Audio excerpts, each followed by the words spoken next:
without further ado, allow us to begin. Last we left off, you all found yourselves deep in the Gotskafon forest, where you encountered the Gotska Grove once more, having sought them out to help with the Shadow Druid problem that you had heard about them having. Only when you got there, it seemed like there was no problem at all. That is, until you were shown the Soulless Wolf. Still alive, but catatonic and unmoving.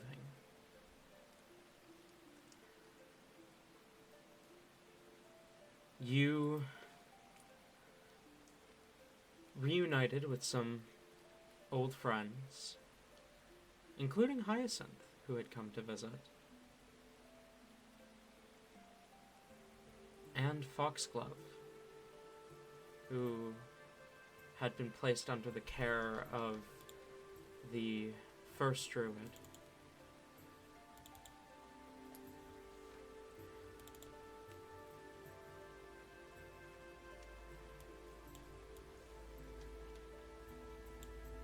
The 5 of you, along with Hyacinth and Basil, made your way to the Heart Tree at the center of the Gotskafon forest, where you encountered a Shadow Druid who Hyacinth recognized, calling her Ghost Lily. This Ghost Lily woman seems to possess powerful soul magic. Soul magic that Dwergus believes might actually be able to extract his fragments from Div and the others without killing them.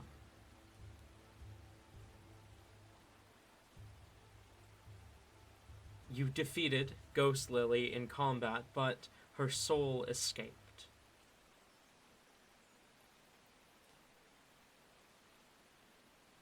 And you were not able to get any answers from her.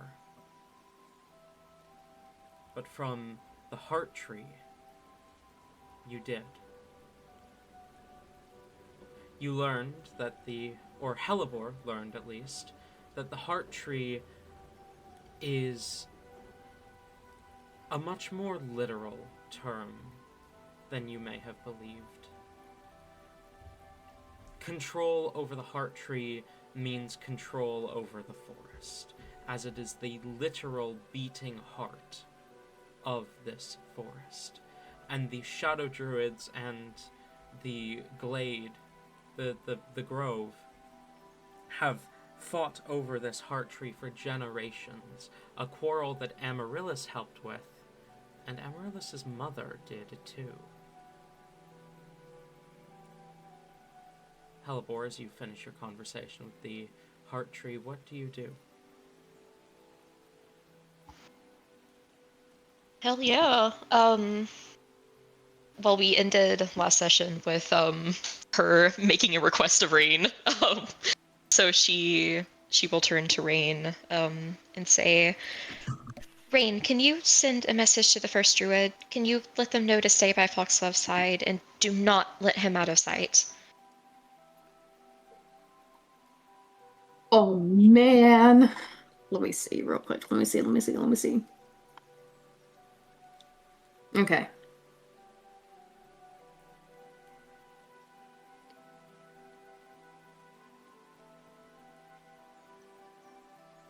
One second. I'm typing out words, as I'm sure you all know.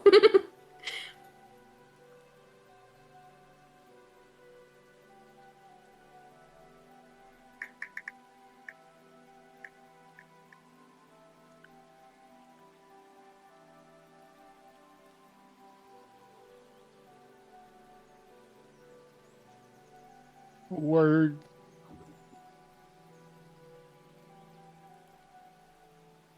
Letters. 6, 7, 8, 9, 10, 11, 12, 13.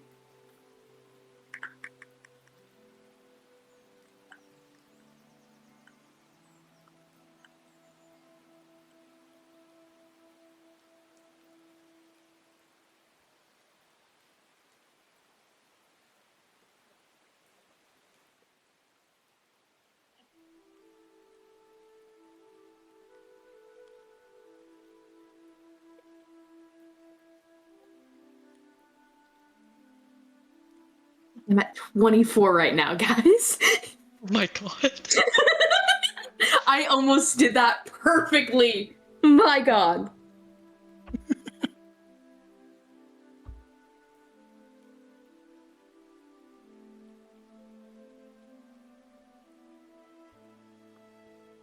Hold on, I got this. Okay. Rain will nod at Telebor and not even really give like a verbal response to this, as he immediately goes into the casting of the spell, and he will to the first druid say, Helibor needs you to stay by Foxglove's side. Do not let him out alone. Do not trust any others to watch him. Protect him, please. All right. No others. You mean none of the others in the grove? Rain Do you is have suspicions against them?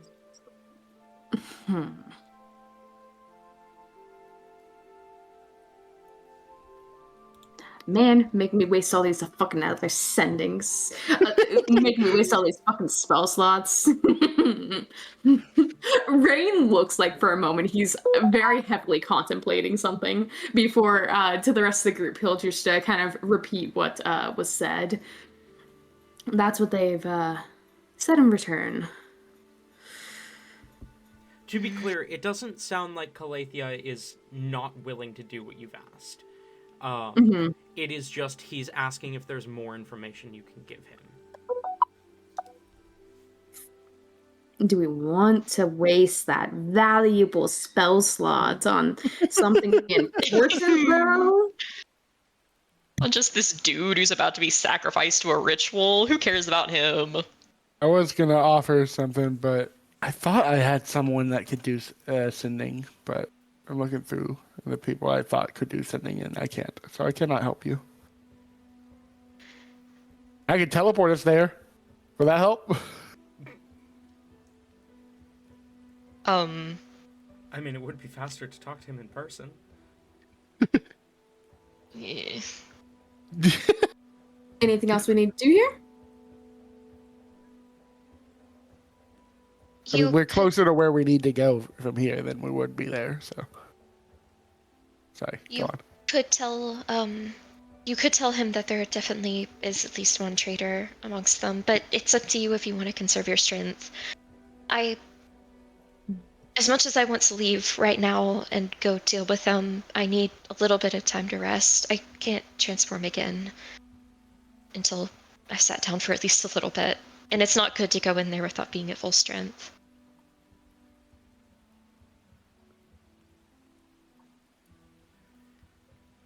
Okay, I guess Rain will prepare another sending. Okay.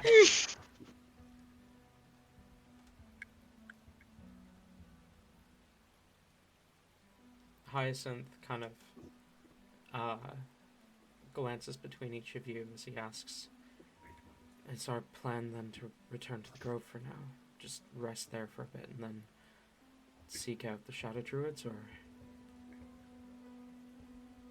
I don't need much time. I was just going to sit here for a little bit. It'd be faster than going all the way back there and then back where we need to go. Hyacinth nods. That makes sense. How far away is it that we need to go? How many hours is it? It's a couple hours away, but you... Jesus Christ, dog. You know this forest well, so you can navigate it pretty easily. I'd say 2-3 hours with you guiding the way. Only about 2 or 3 hours. Not terribly far. Yep, nods.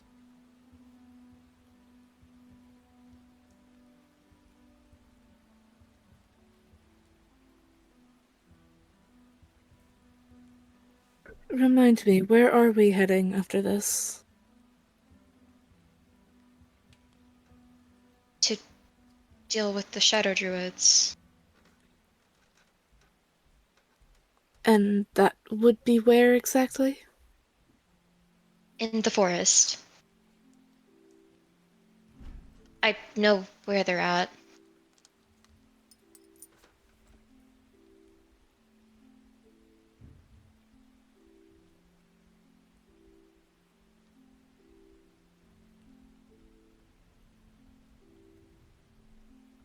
I do want to ask, before we go, since, well, it's not good to go there without some sort of plan. Hyacinth, I know you may not want to open up about it, but I need you to tell me everything that you know about that woman. We need to know what we're getting into. I am going to respond to the Hydrid. Okay. We'll start with that while I think about what Hyacinth says. Okay, Rain would say that to the others in case there's anything else that needs to be added. That was a out loud thing. I thought that was you, Ayla, saying that you were ready to. Well, send I a am sending. ready now. You have your sending written out? I do, unless anyone has any changes they need to make. No, that should be Going good. once, going twice. Okay, sold. Rain will then cast sending again and say, "Yes, there is at least one traitor among them. We've been held up here for the time being, but this issue should get resolved soon."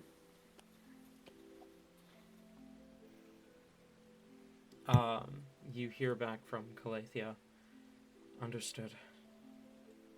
I'm gonna send for assistance from the Aesir Grove.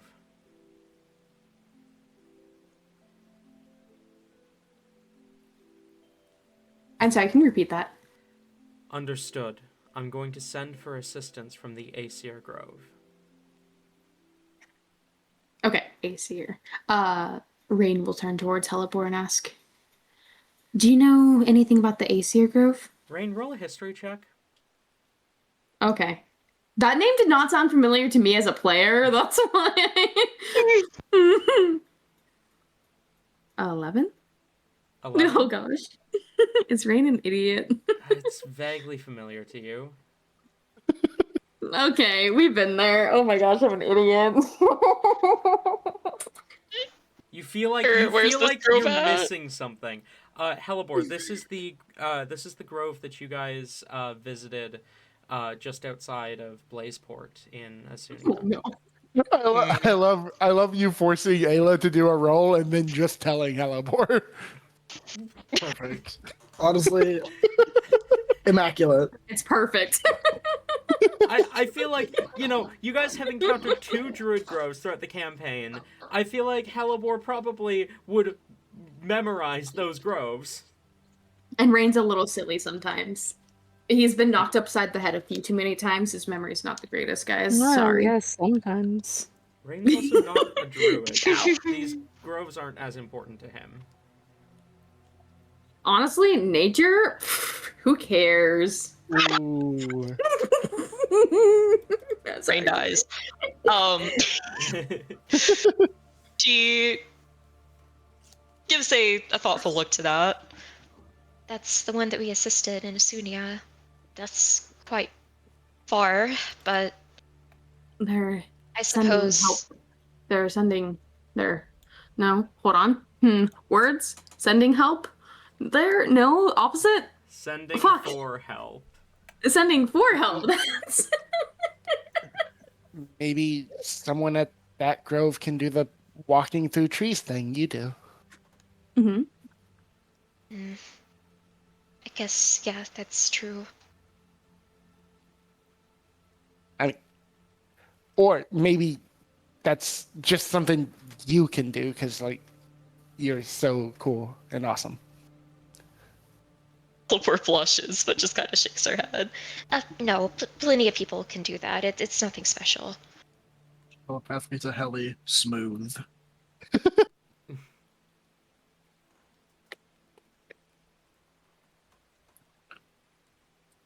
What's Hyacinth concocting over there? Bro's cooking a whole ass meal. Hyacinth kind of sits quiet for a moment as you ask him this question. You can see you can tell he's kind of parsing over the information that he has, trying to figure out how to put it into words before he says, whatever she did there, that was new. I've not seen that before. But she's always had a fascination with undeath. We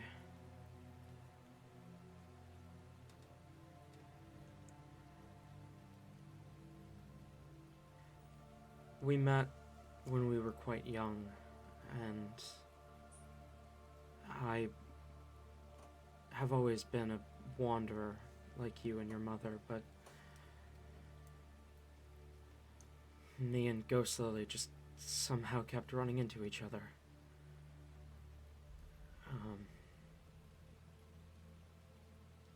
She thought she could help with my illness when it was discovered.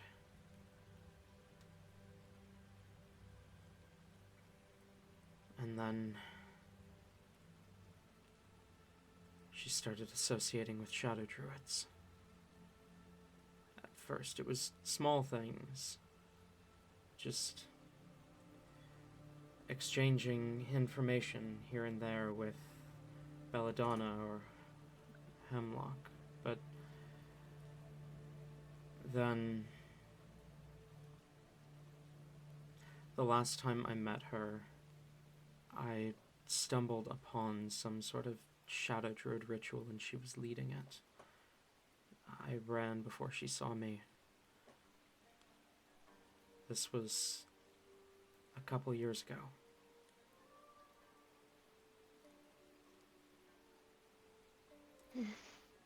Whatever she's doing now, this command over death and souls, this is not natural magic. It is...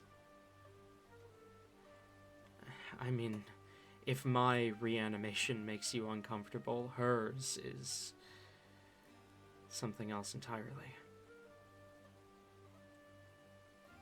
It is anathema to everything that I stand for, yes. But nevertheless,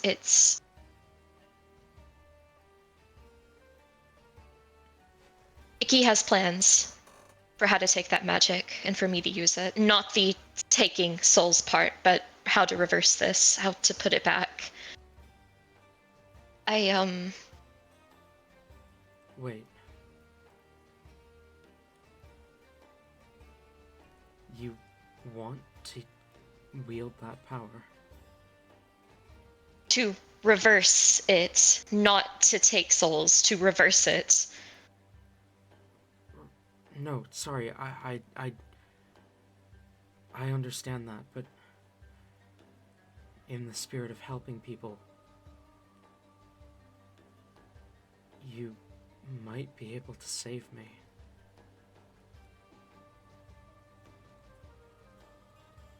In the same way Ghost Lily offered, the curse is bound to my body, not my soul.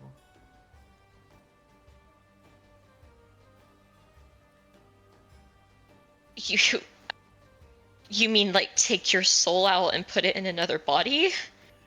A willing donation, someone who,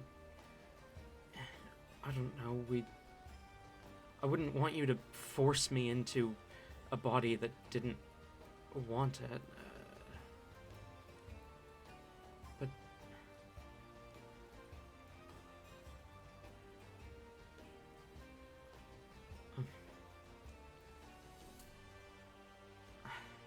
It's stupid. You're right.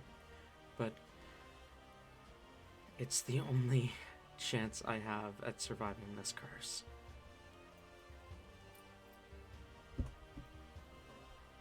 I don't think that's stupid.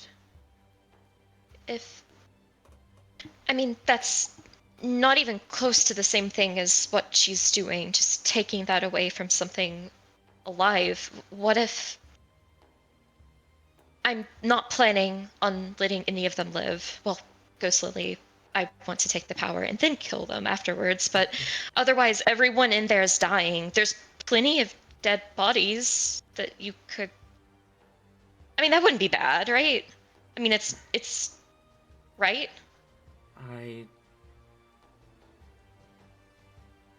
They wouldn't care if it were your body. So I don't think we should care if it's theirs.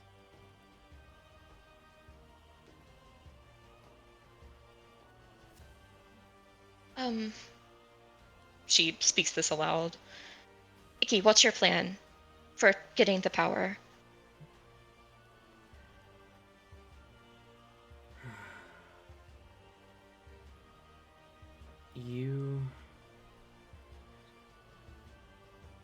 You need to let her take your soul.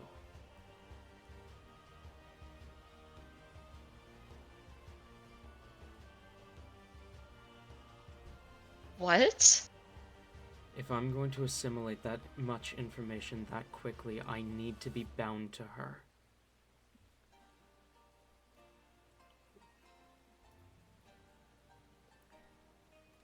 It will be temporary, and you will gain control.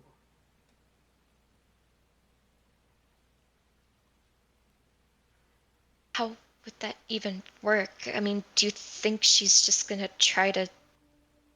Like, if I feel like she's casting magic, I should just let it happen? Like... No, if you let it...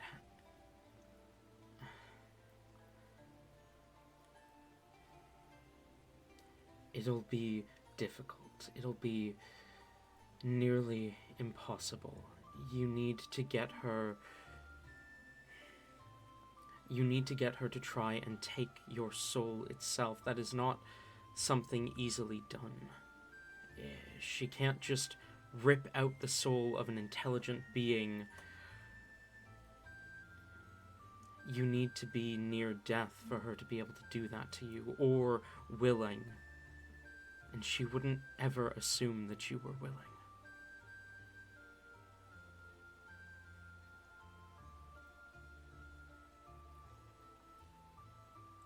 What is he saying? The only way that it would work is for... if I let her take my soul, like, just temporarily, but if she were to cast that magic, Icky thinks that he could take control, but the only way to do that would be, like, if I were willing or if I was almost dead, and I don't know how we're gonna pull that off.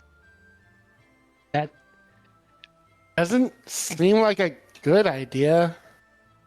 That sounds like a terrible plan.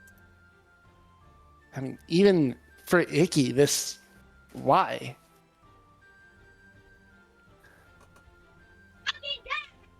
If I don't have this power, Div, you and Talzin will die. He can't get the piece out without you dying.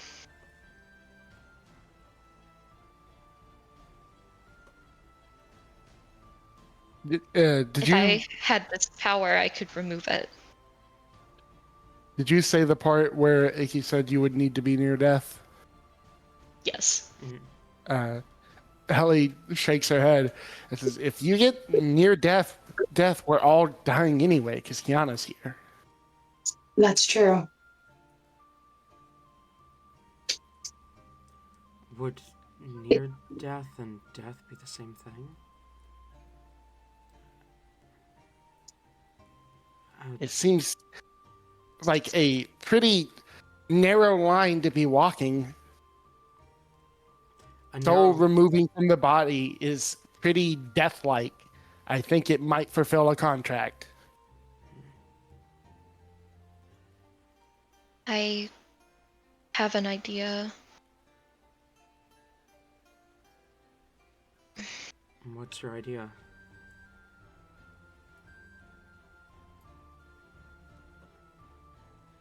Helibor does not want to risk saying this out loud, so she will first message Helly. What if we tried... If anyone can sell this, if anyone can convince them, it would be you and Rain. You guys... If anyone can do it, you can. What if we use Cuckoo's magic to make me, like, asleep? Or do something to incapacitate me, and then you guys, like, try to deliver me or something. Like, it's like you're turning me in because you want that power.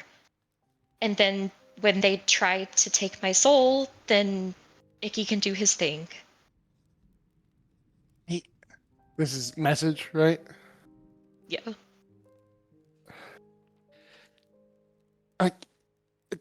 A few things, Helly. First of all, she knows how against it we are. It would be a very hard sell to that we are suddenly on board. And also, I don't... The icky part of this plan is icky to me. I don't trust him. What... You're giving everything to him with this. All the power. And it's also him versus her. What if she knows more than he thinks?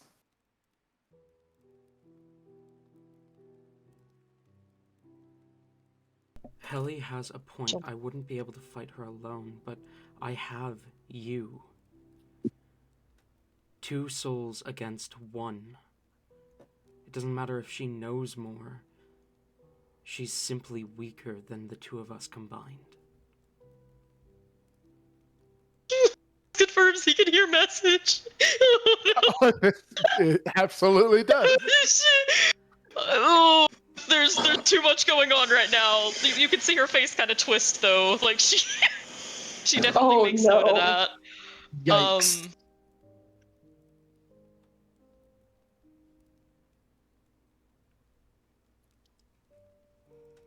She'll respond to Icky.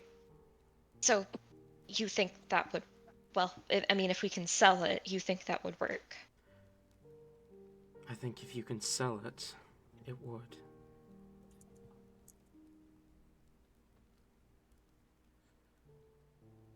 She'll message back to Helly.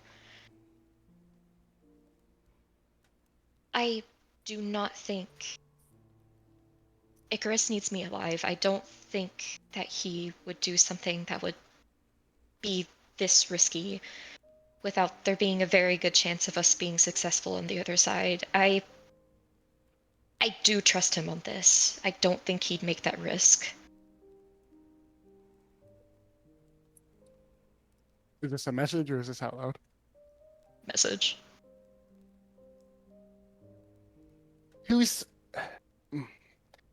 We just all together fought her over this. To sell that we have betrayed you, it would only need to be 1 or 2 of us. And the idea is that we didn't want to go against the entire group, so we waited until later.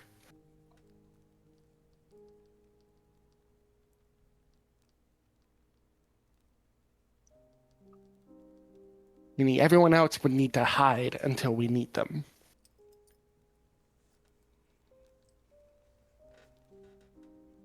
We kicked her ass. It is a very hard sell. The idea that after that we decide to betray you anyway. At least all of us. One of us, say, a devil, it's more believable. We still message. Hyacinth obviously has some sort of connection to them. What if you guys hid and he delivered me? She did offer to teach him that magic. He could try to play it off as being tempted or something. Ellie looks over at Hyacinth and like looks him up and down as if appraising him. Hyacinth is watching the two of you have this silent conversation, waiting to be filled in. That could work, but you trust Hyacinth to be able to guard your body effectively in case they do decide to just kill you?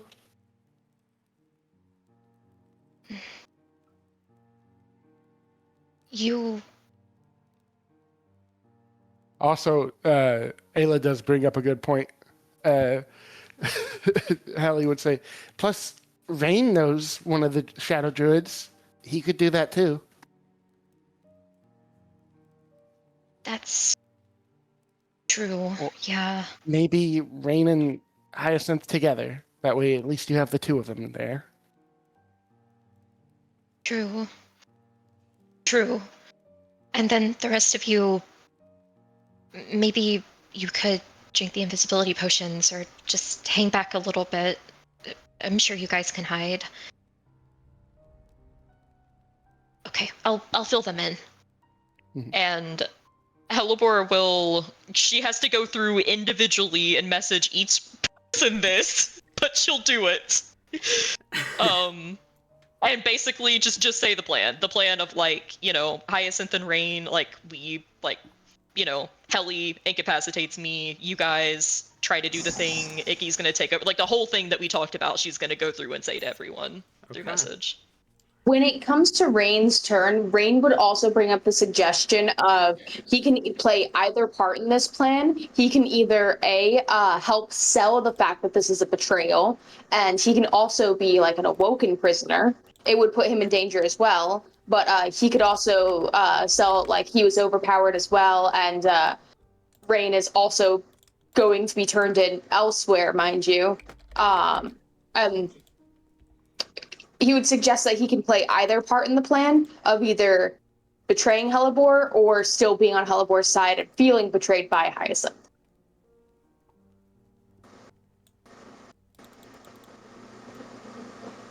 Okay. Because they might possibly feel like something is still amiss, depending on how they feel. We never know, really. So Showing up with just an unconscious Helibor and a awake but captured Rain would lead to the question of where is everyone else then? Did you not capture the rest of them? Where'd they all go? Helibor killed them in one of her fits. We also have to consider that we are still in the forest and we are dealing with druids and they could be watching us right now. Yeah, like, we would definitely need to... We stage it here and now. Yeah, we would have to stage an attack or a sneaking off. Yeah. I mean, Also, we could stage, Kelly can use like, the we're horse. taking, like... True. We could stage, like, we're taking a rest, and then, like, I don't know, like, Hyacinth decides to do, like, first watch, and then we... I don't know. Rain can Does that make drug the food. Rain can make food and drug it for all of you. Yeah. If we're under the assumption that we're being watched right now, and then we have to pretend to be unconscious while someone drags Helibor off, who's to know when they stop watching us so we can get up and start following? I feel like it should be smarter to instead have Helly pretend like, shit, we gotta go get help from my mom's or something, and then escape using the horse. Helly is not summoning fiends right now. Oh shit, that's right. I don't think we have enough in. I mean, we might be overcomplicating this. It could be as simple as we get there and we just we changed our minds. Helibor says she wants this. Helibor can't play that off though. Like she has negative riz. Like And she, then I don't think could do it. I mean, but you don't have to say anything. We could just unconscious you right there. Have Kukulkan put you to sleep right there. Yeah.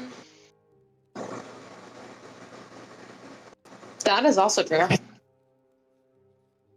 I mean, we could also just do like a dome here, since like we're taking a short rest anyways, and then like basically just summon Cuckoo, have her bite whatever, like someone drags, Helibor, and then you guys like run out like, oh shit, they took her, and they can't see what's going on in there, so.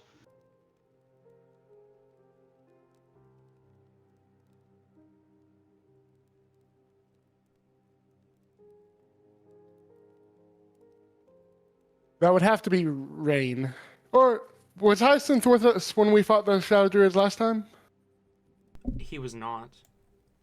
So Rain is the only one that, other than Helibor, that has been there.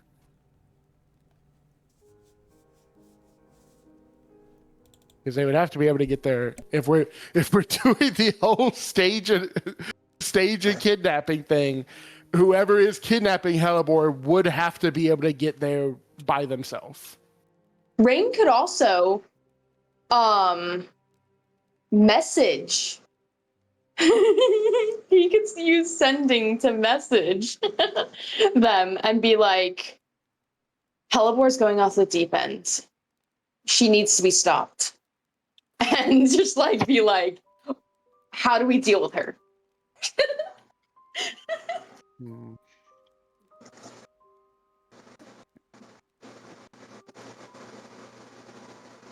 We could spend the rest of this session planning this. We just need to pick a course of action and do it. But all the different timelines where it goes wrong, we have to view through every one of them. About to be Doctor Strange up in this bitch. I'm gonna tweak out a corner and come up like I found the way. Do you know the way? I know the way. My vote is the dome idea. Because they can't see exactly what's happening. I think I do agree. No matter what, we should go ahead and do a dome because we're short resting, and it will be a lot easier to communicate that way than through a series of messages. Yeah. That too. Rain will dome it up. Rain will very loudly, not very loudly, but just announce to the rest of the party. I also need to recover some of my spell slots. Not spell slots. I also need to. Rain pulling his character sheet out of the ether. 1 sec, guys. I'm on spell slots. Can we short rest? I also need to recover some energy. I know we really haven't done much, but it would be nice to settle for a little bit. I'm going to create a dome, little safety barrier. Okay. And we'll be under the dome, like that. Rain will. Tiny TV show, and Dog left in that Stephen King novel. But it ended badly, guys. Tabby, why would you jinx us like this? It had Hank from Breaking Bad. Oh my god.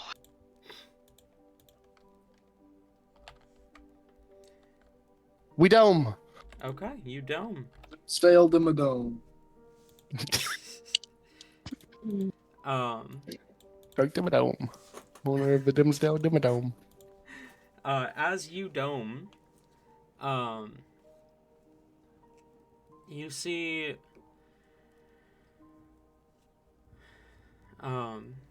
Hyacinth kind of sighs as he says, okay,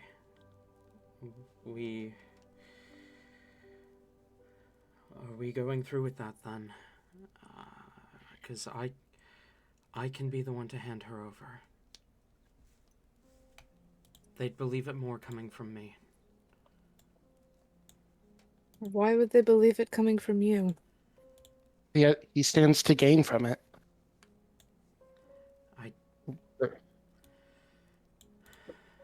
I desperately need something that Ghost Lily has to offer me.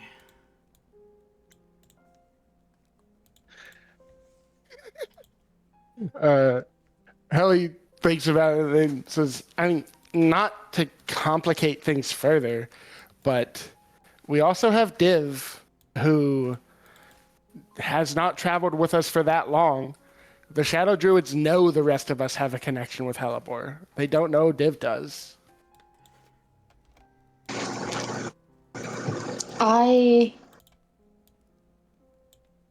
think we should at least have two No. people with Hellbor visible.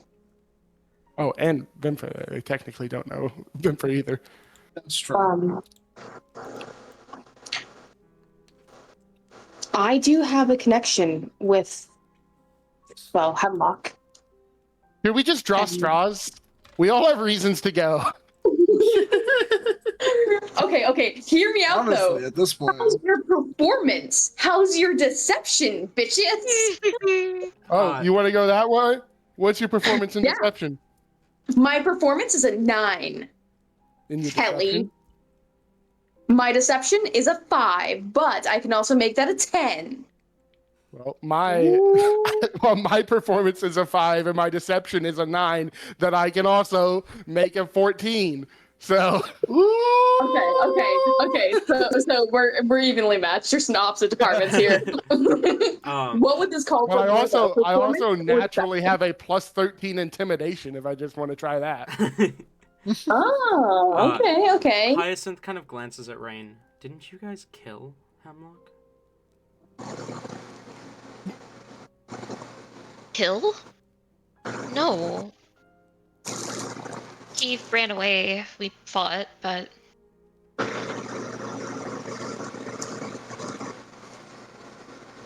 I say we in character draw straws and out of character roll for it. Who's going to get Heliport? Yes, let's draw straw. We need something to decide for us. So there's Heliport is the one who is like handing herself over right now. Her vote would be Rain and Hyacinth. Like I think that's who she would insist does it. All right, that works for me. Okay. Div continues muttering that this is a stupid fucking plan. They're not offering a better Rain one. continues muttering, but- well, you're a stupid fucking guy. this is dumb as fuck. Can you think of anything better? No. But I would like it to be known that I think this is dumb as fuck. I mean, yeah, though, like, they can't think of anything better because they don't know what the fuck they're doing. However, it's still a stupid fucking plan. Want it to be known that you're dumb and I think- hate you. I'm not gonna you know fight what? against you, but you're dumb and I hate you. What's funny is in the real world, if like, I feel like most people that you think have it figured out, when you hear about their plan, it sounds fucking stupid, but like, everyone's plan is fucking stupid. Like, the whole thing is like, you have to be able to edit your plan as you go. Mm-hmm. You guys have a plan? Oh, fuck. I forgot to update Hyacinth's character sheet. Okay, that's To fine. upgrade the character sheet. One sec, guys. I'm going to the forge. Well, his numbers were supposed to have gone up since you last traveled with him. No, I ate them. Hyacinth, Haya, and Rainy, you're both going to leave this. Well, Rain, if you leave the dome, they'll see the rest of us. Can anyone here cast it? No, we do not have Talzin anymore. No, Talzin Talzin is gone. I mean, technically, you could cast it into Philly's band, and Philly could go. Oh my That's god, I fine. hate it. That is true. That is a thing he could do. Oh. Another spell slot gone. Can you ritual cast into a band of spell storing? Guys, Rain has so many spell slots gone now due to all this shit. Ritual cast into the band. Oh wait, yeah, now. it's a ritual cast. I don't have to knock off spells for Yeah, that. I'd allow that. And now fucking Philly can just cast it forever. Mhm. You can just take 11 minutes and always have it ready. We're good. Okay, so what I if don't think- inside the It hut? doesn't make sense to me that you can ritual cast from the band, but it does make sense that you can ritual What? cast into the band. Mhm. So Rain will suggest, Rain will ritual cast it into the band. And then Rain will also suggest that before Rain drops it, Billy cast it on the inside, just like an inch. So if they're paying attention, the dome will shrink, just like the tiniest bit. I mean, technically, if he casts it exactly where you cast it, it shouldn't shrink at all. It should be the same. True. But also, while we're doing this, do you want to give him another counterspell? That's crazy. I hope you didn't plan on casting any spells today. I know. It's fine if you don't. Rain Alright. will give another counterspell. Okay, so if I'm doing my math right, 12 minutes later, we now have a new dome in the same place that is Philly's dome. Yeah. Beautiful. Thank you. And Rain. Wait, to cast it from the band, is he just sitting there like rubbing his wrist the entire time? Yes. Because like the idea is like you're supposed to rub the part that has the sigil for it. That's crazy. That's crazy. Okay, we are now domed in such a way that Rain could make a hasty getaway.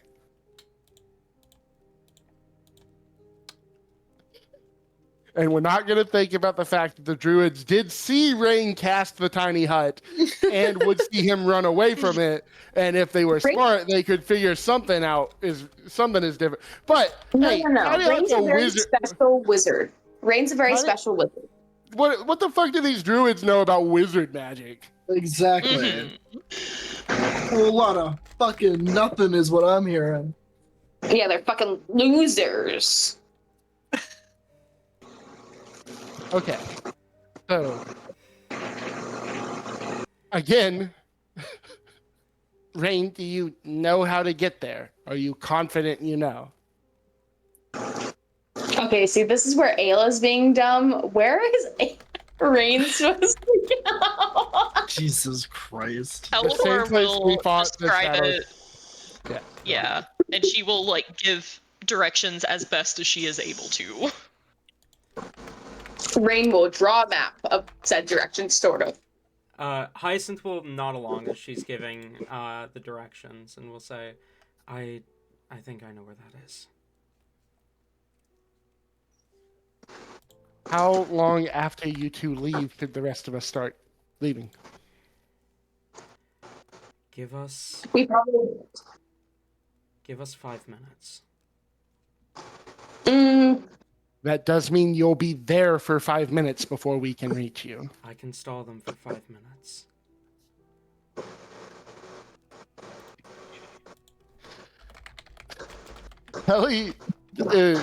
Helly has kind of just been like sitting, looking, like facing towards the center of the dome, and she adjusts so that she is looking straight at Hyacinth and says, Hya, I know she is your friend, but that is the love of my life and my future wife and queen. You better keep her safe, or else you will pay for it in hell. Trust me, Helly. I understand. Out of curiosity, really quick, because the tiny hut was immediately used, that those slots are free, right? Yeah, I guess the tiny hut slots would be free. So Rain can. What else is in there aside from the? What level spell is Tiny Hut? Third. Third. Yeah, he would have had enough room for a third level because he used And then counterspell in that last fight. invisibility. Sorry, and then counterspell is already He put had- in there. He currently has shield, invisibility, and cure wounds. Okay, what level is his invisibility? 2. Invisibility is 2? Oh, I'm dumb. I'm over here thinking it was a third level. Nope. How many free slots does he have? After a third level He counterspell put in He has after a third level counterspell, he would have 4 slots left. 4 slots left? No, 3 slots left. I lied. 3 slots left? Honestly, Rain could do an invisibility. Another invisibility. Here's what we do. I have a potion of invisibility. We have those of us who can turn invisible, and then they never know that we leave the dome because we just leave Philly here in the dome. I would be smart. And you Yeah. can re-summon Billy. Mhm. And who all can turn invisible? How many people need invisibility? I have a potion of invisibility, but I have no other way of doing it. I cannot go invisible. I also cannot go invisible unless we potentially unless we long rest. I don't think is it on the Artificer spell list? I don't actually know. So how many people with this need?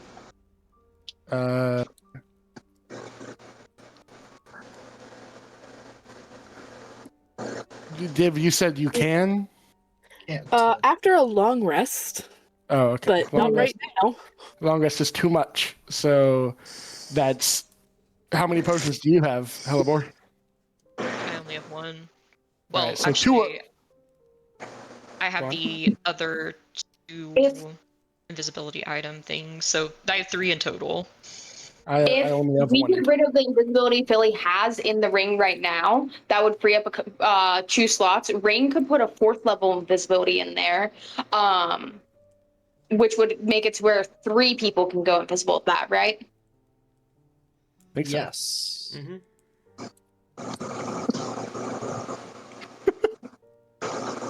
Oh God. I hope you were ready for this. Not the plan, but the planning. Rain will The planning has given have me enough Philly get time rid to of. update Hyacinth's character sheet. Fair enough. Okay, Rain will have Philly get rid of the invisibility that they have, give them a Okay. 4th level invisibility, and then that leaves 1 slot left, right? Yes. Um, I mean, technically, after he uses this invisibility on us, he will have. Maybe that'll be fine.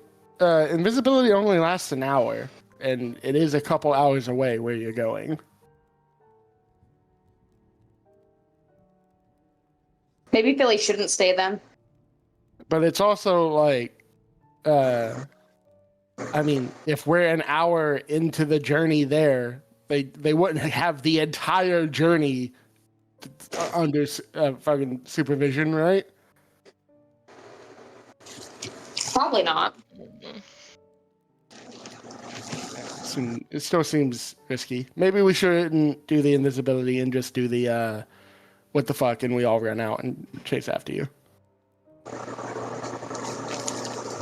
I mean, I could also give you a pass without trace if you just want to stealth it. How long does Pass Without Trace last? Stealth also An hour. also means that we would be moving slower if we're trying to move stealthily. We You could could also at least move help it on when you stealthily get closer. Hyacinth, Raina, and Telly board can also move stealthily.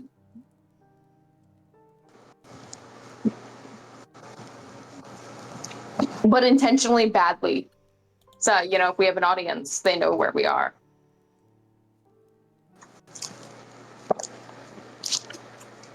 You want the pass without trace, Tabby? Hmm.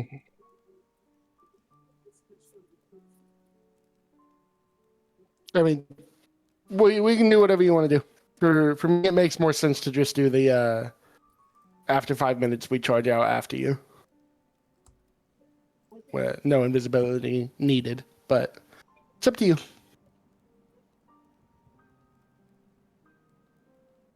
With invisibility, we can just leave with you, theoretically.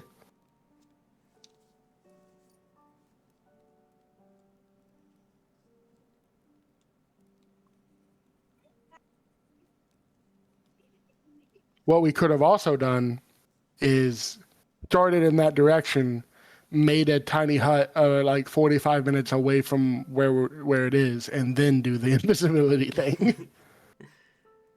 I feel like it's definitely too But late for that'd that one. I mean, we could still do that.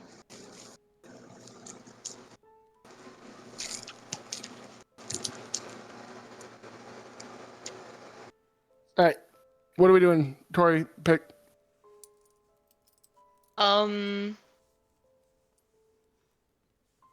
guess just 5 minutes and you can come after us. I guess that works. You're summoning Cuckoo to make her unconscious.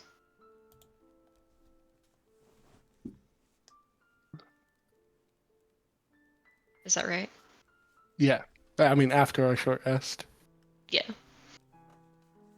which means I will be going into this spell slot down. I will also have Cuckoo, so.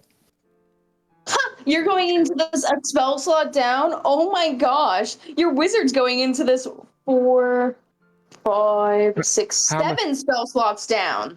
And how many spell slots total do you have? Because I only have 3. Rain will have 1, 2, 3, 4, 5, 6, 7 And slots. Okay, so he's halfway. He's still more. And once I am out of spell slots, my best attack is a +4 +4 to hit. That does 1d6 damage, and that's it. That's all I can do after I am out of spell slots. Hell yeah, it is. Get that Hell shit, girl. yeah. Get that shit, Helly! Oh, I didn't mean to roll that. I can't wait to give Helly a Wait, kiss you rolled that. of melee Yeah, combat and for her to break down. Oh, I was gonna say I give an inspiring speech, but Helly is still way too distracted to be doing that. I think so. No inspiring speech. Rain gives an inspiring speech and it uninspires everyone. Everyone, You all loses die. 16 health. Yeah, that tracks. Heliport goes 16 around temporary HP. and says her goodbyes to everyone. It is very emotional and tearful, and then she's conked the fuck out. Mhm. So are you summoning Cuckoo then? Yes. Uh, At the end of the short rest, that yeah. is. You guys rest. Go ahead and mark down your short rests.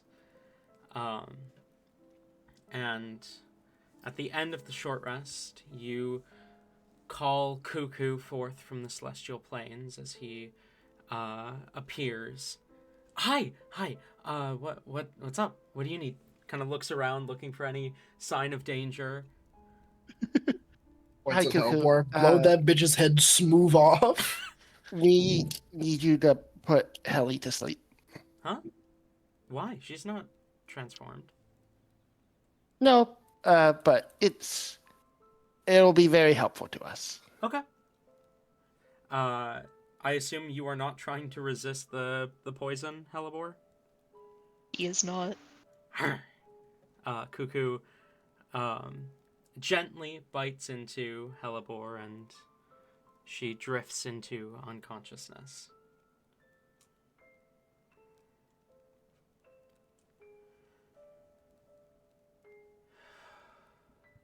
Hyacinth kind of takes a deep breath looking at the unconscious Hellebore, then looks to Rain. We need to get our story straight. All right, let's take a second then. Why are we working together? I'm doing this for Hemlock. Wait, hold on. I have a plan. I have a story.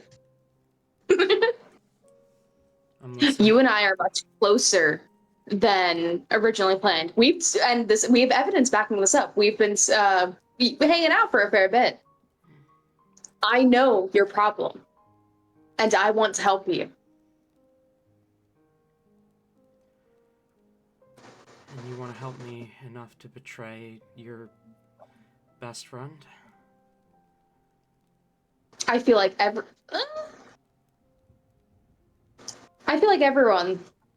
deserves a second chance.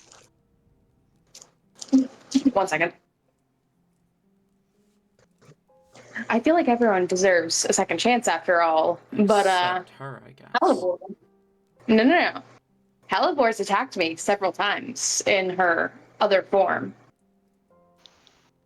Okay. And she's killed some of my own members. Okay. And the straw that broke the camel's back, well, Helibor was quite upset after I tried to save a drow man from a lizard.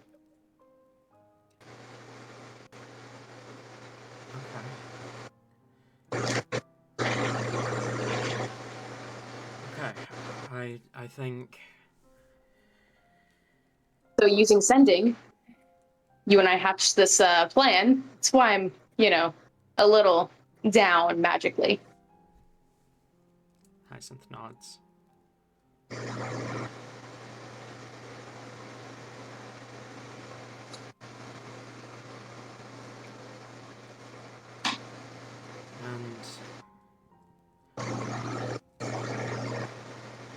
I have magic that could have easily put her into this state. That's not something we need to account for, how she ended up like this. As for the others, well, we slipped a little something into their food. Okay.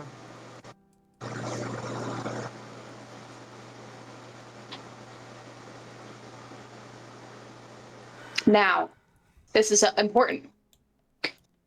Think really hard on the story we've just created and keep it in your mind. That way, if they have anyone who might be skimming our thoughts or anything, it throws them off. But don't focus too much on it. Have a little bit of regret in there, worry, but also anger. Not the first time I've had to do something like this, unfortunately. And I very much doubt it'll be the last. Oh, definitely not.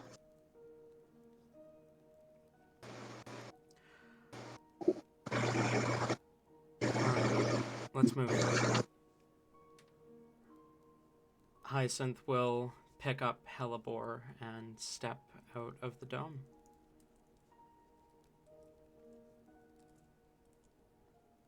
Do you follow? Yes. Okay. Hyacinth leads you through the forest. I assume after about 5 minutes, the rest of you begin to make your way behind them. Mhm. Okay.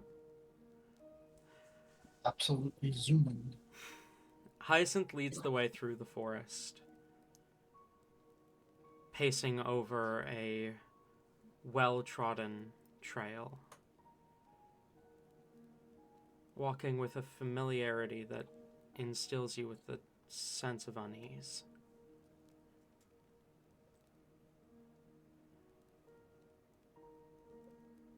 He doesn't pause to reflect on the directions Helibor gave him,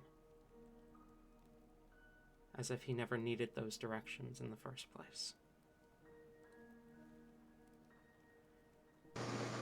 This is where we fucked up, guys, and Hyacinth is genuinely gonna betray us. Yeah, and remember when I he's said gonna that be he had a "Yeah, reason they'll to be do right it? behind us. Yeah.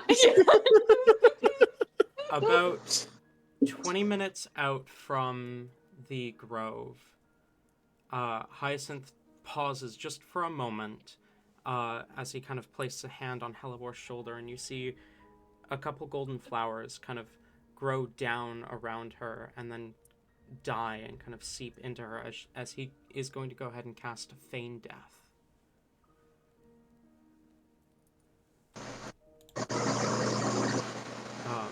So while Helibor, you were already unconscious, you are now double unconscious. And he pulls a Glock Nice. 19 on Rain and unloads the clip. But you also have Rain- resistance to all damage except psychic now. Nice. True. As Hyacinth turns to you, Rain, and says, "Whatever happens in there, believe me when I say I have all of your best interests in mind." What does that mean? I didn't give you the full story. What? Rain, puts a hand on his dagger, takes a step back. Rain, What do you mean you didn't give us the full story? Rain, What is going on? you need to trust me, okay? I said we can't be changing the plan right fucking now. I'm not changing the plan. When you say our best interest in mind, do you mean hers too? Yes, Yes. of course. Of course I mean hers. Okay. I am turning against everything I was raised for her. Okay. Then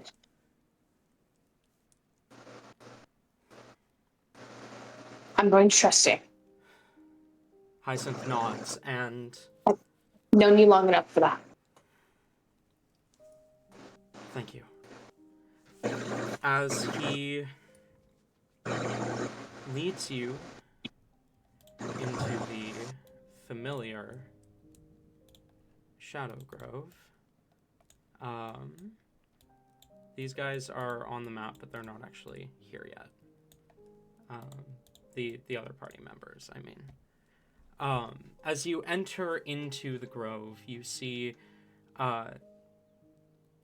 in almost identical form to what she had been when you fought her, Ghost Lily.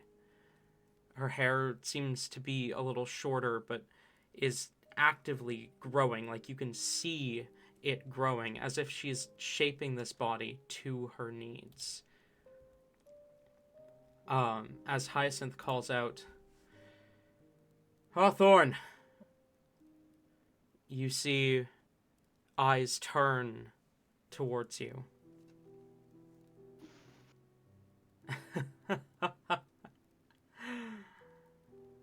And here I had placed a bet on you going soft, Hyacinth. Bring her to us. Hang on, Hawthorne.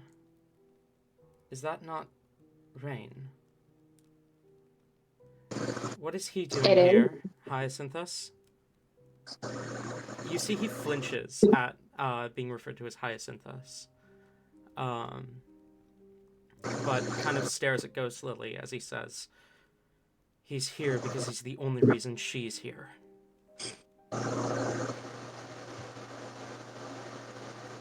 Rain will look away and he's purposely not making eye contact with Helibor's body. As he, brief bit of anger and guilt definitely flash across his face. I did what needed to be done.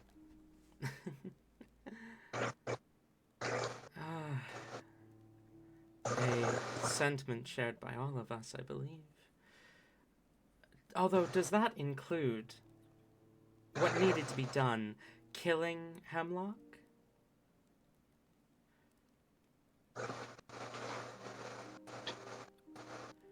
We are, oh, so sad to have lost an archdruid to your hands. He says they didn't kill them. What? Hemlock.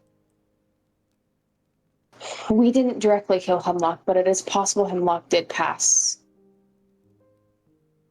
If Hemlock hasn't shown back up with you guys. Huh. Interesting. Look. Are we going to finish this or not? Hyacinth will take a few steps closer with Hellebore still in hand. We've been working to this for so long. What exactly are you guys going to do to her? Fix the damage her mother did. Return the world to its natural state. Return the cycle of life and death to the way it was supposed to be. I suppose it's only right then. A daughter bearing the blood of both an archdruid and a son of death. She was the only option.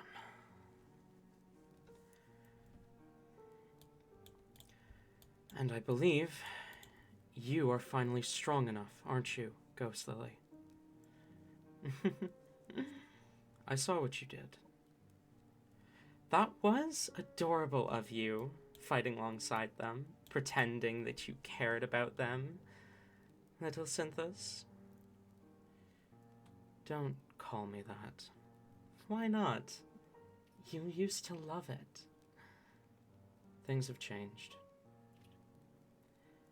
I'm doing this for a cure. You know that. The rest of this... I'd watch your tongue, Hyacinth. Hawthorne speaks up again. We still hold your life in our hands. And your... everything. Even if we cure you of your curse, nothing's stopping us from killing you. Your loyalty to our cause is important. I did try and tell Aconite that sending a spy in for so long was a bad idea, but he was insistent, and you can't argue with archdruids. Are you going to do it or not, Ghost Lily? Can't I have fun with my food first? She steps down, kind of wading through the water a bit towards Hyacinth. One soul infused into the forest, yada yada yada yada yada, as was spoken by the great old ones from times long past, will restore the balance of life and death, and blah blah blah blah. Does it really have to be over this quickly? What? I mean, you know, this spell, this ritual that we've been working towards all our lives. I was hoping for a bit more of a game of chase with her. To There are plenty toy. of other things you can chase. Yeah, but none have such a sense of morality as her. I mean... I'm sure you can find others. Ooh, maybe I can toy with that new girlfriend of hers that you were talking about, Synthos. The Dangel? Yeah. Maybe I can toy with her. Play with the notion that I might still have her girlfriend's soul. Oh, that would be fun. I wouldn't exactly call that one very moral. True, but... whatever. Hand her here. Ghostly will hold out her arms for Hellebore. At this point, the rest of you are probably arriving to the edge of the grove if you would like to roll stealth checks.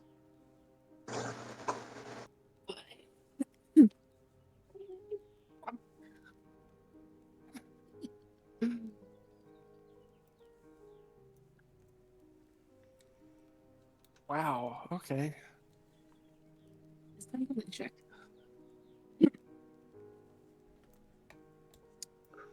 I will say, with Rain and Hyacinth distracting the Shadow Druids, you can roll with advantage. All right.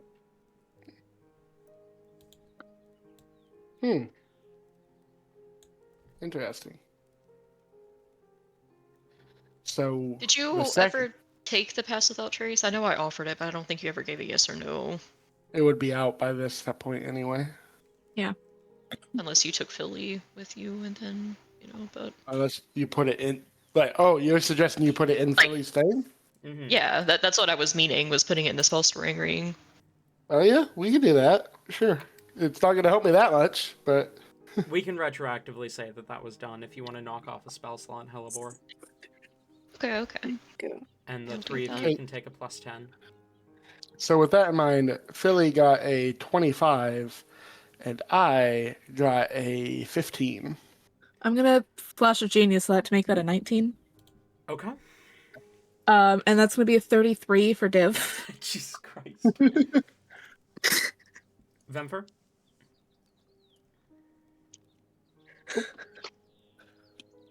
Tate? Oh, for he said still BRB. he's beer bead. Yeah. Yeah, I rolled a 3, and then you said advantage, and I rolled a natural 1. We'll get Vemfer's stealth check when Tate is back. The Shadow Druids don't immediately seem to notice you, though, as Ghost Lily takes Hellebore and is going to carry her back towards the others. You see Hyacinth kind of turns to look at you, Rain, as he says, "Come closer, but not too close. Watch what we've spent the last few centuries building." As Hyacinth follows Ghost Lily.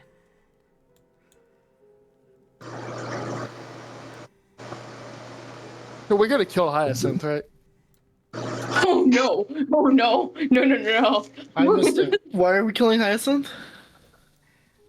So Hyacinth, stealth check at advantage with a +10, by the way, Vemfer. So, Beautiful.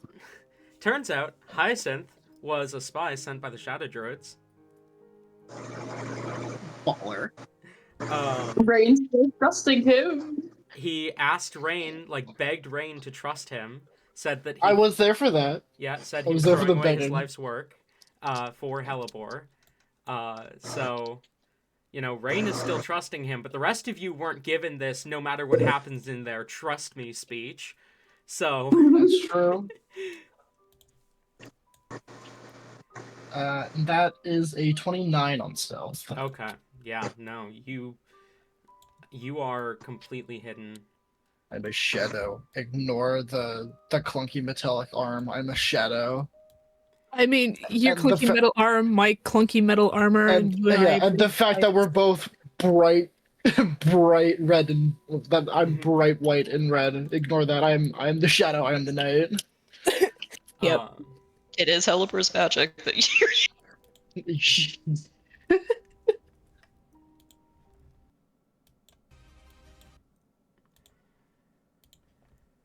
You see... I'm- Sorry? No, it's not related. You go on. You see Hyacinth sighs as... Rain, are you gonna take a few steps closer, like he said? Yeah, Rain's taking steps closer, definitely. We have a battle map here. Oh. It's right here to say that. I cannot exactly see the map at the moment. Okay, I will just move Rain closer then. Yeah, I'm so sorry. I'm currently not even in my room right now. I see. That'll do it. As the five Shadow Druids each place themselves around this large tree in the center, Hawthorne, Ghost Lily, Hyacinth, and 2 others that you don't recognize. Hyacinth sighs. There's a look of fear and determination in his eyes.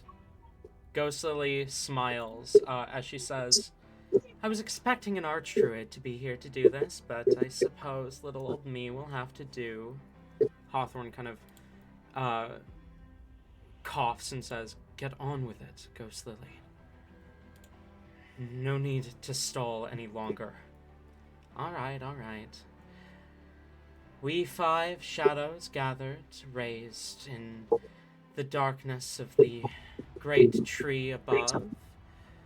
Consent? Aye.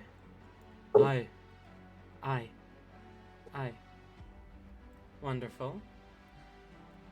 We 5 shadows gathered, raised under the darkness of the great tree above, call to you, O shaded one, to rise in our name, to return this world to its dark state, where the living fear for death, and where the dead rule this land.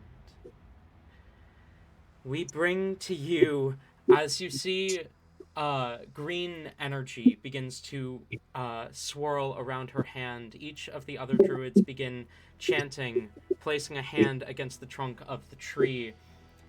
Ghost Lily's kind of spiritual energy begins to wrap around Hellebore as she says, we bring to you this one who walks the line between the realms of living and dead, born a child with blood of both, daughter of an archdruid and of death himself.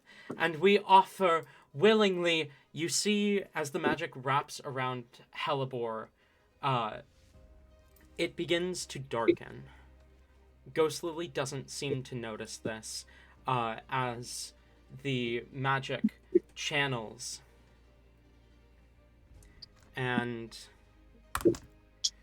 the lowest stealth check was a 19, correct? Yep. And that was Helly, correct? Mhm. Yep. Helly, you suddenly feel a blade against the back of your neck as a voice, distorted, speaks. What are they doing to her? I assume I don't recognize the voice if it's distorted. You roll a history check.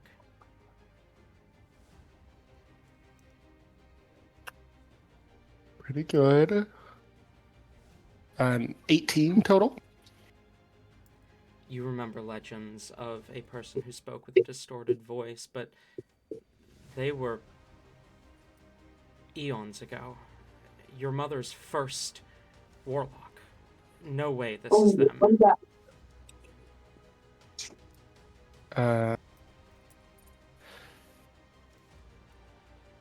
The question was, what are they doing to her? Yeah. They're trying to take her soul. Who are you? Someone with an interest in keeping this place the way it is. As you see a cloaked form step around you and begins to move towards the Shadow Grove. Magic curling down their arm to this dark blade that they hold. And you notice a faint purple glow from beneath their robes. Is it just Like- Helly that sees this? The rest of you see this figure step into view at this point.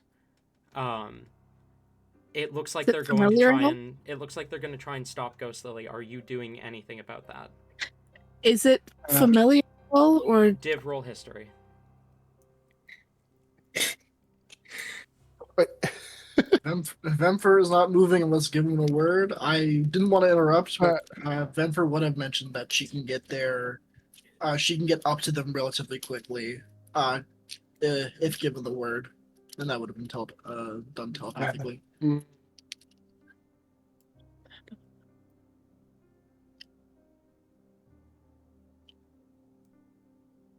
No, we're gonna use this. Okay. That's going to be a total of 20. There's something eerily familiar about the simple black cloak and the way they carry themselves, but you can't quite place it. Helly will call out to them as they go to keep walking and say, "Hey, we have a plan." You have one sentence to convince me of this plan. Helibor will be fine. Roll persuasion.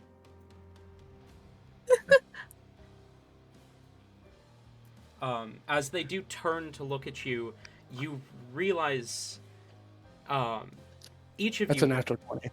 Oh! Let's go. Each That's of a you... total of 29. Go on. Sorry. Each of you recognize the face, or lack thereof, that looks at you from the carnival posters. A simple porcelain mask stares at you for a moment and then kind of melds back into the shadows, seeming to completely vanish. It kind of takes a step forward, not even thinking at like the sight of the mask, and almost kind of reaches towards it before they disappear, and then they their hand drops as they step back to where they were. Helly, let's go sigh, and then like mutters, "Icky better fucking do his job." You see the kind of green spiritual energy begin to spread out around Helibor, like roots growing out of a tree rapidly as they sink into the ground and kind of sprout back out, taking hold, seemingly wrapping around her and holding her down, as it continues to darken. Ghost Lily continues to chant before it suddenly shifts. The energy is pure black. Ghost Lily, fear in her eyes, as you hear Hawthorne call out, "Ghost Lily, what's happening?" I don't know. She tries to pull back, but the energy pulls her closer. As Hyacinth calmly takes a step back away from the tree, looking on with fascination, you see one of the shadow druids that you don't recognize, this one up here, Pygmy, kind of eyes Hyacinth slightly, as the energy wraps around Ghost Lily, and Helibor, you wake up.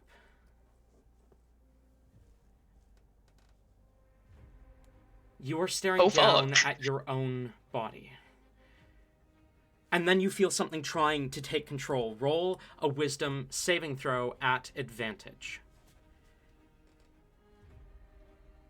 You are currently fighting for control of Ghost Lily's body. Okay. At advantage, 21. You managed, for now, to keep control.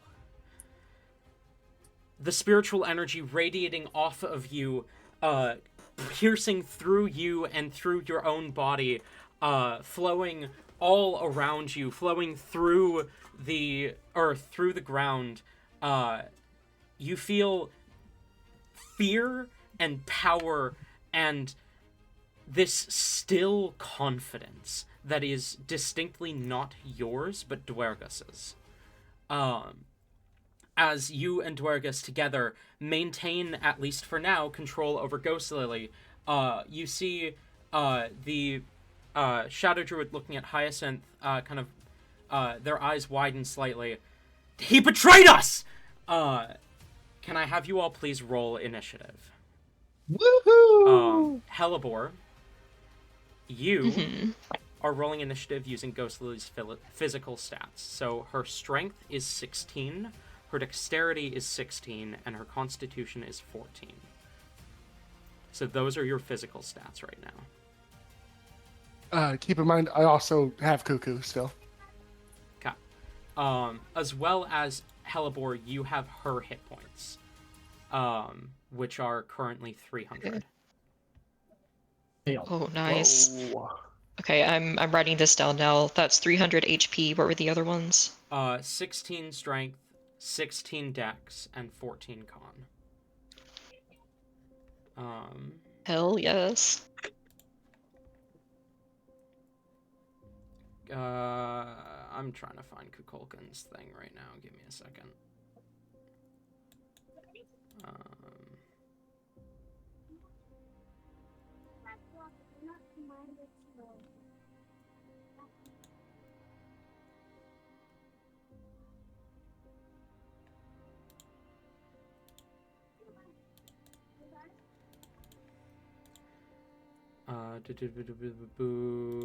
Shadow Grove. Is Kukulkan a large creature right now? He's a medium creature. Okay. Okay. All right. With that being said,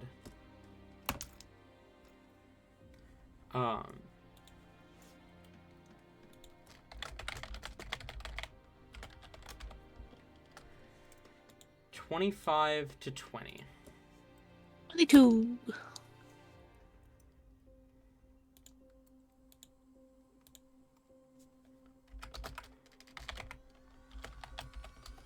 Um.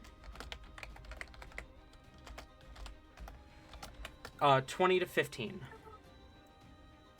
18. 18. 18 Nice. for the sisters? Okay. Oh, winning. 15 to 10. 12. 13 for Philly. 13 for Philly.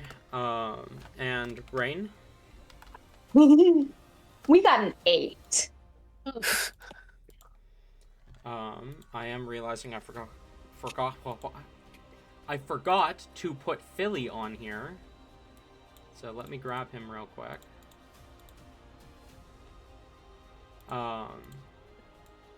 And 8 for Rain. Yeah, Really- that's right. really 8 for is invisible, really very is. sad. All right.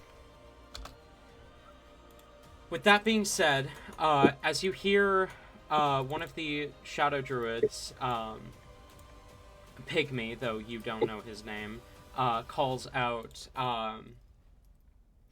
he betrayed us! The initiative is rolled, and first up in the initiative order is going to be Div. That's the first for a fucking while, I think. Do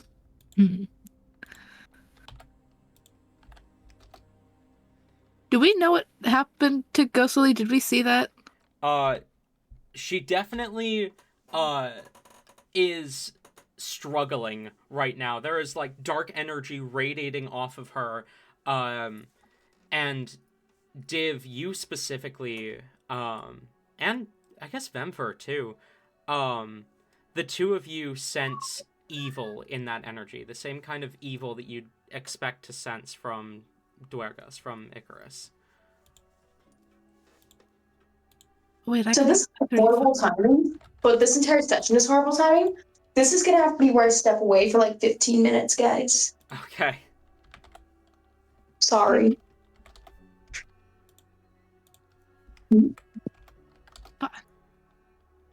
Okay.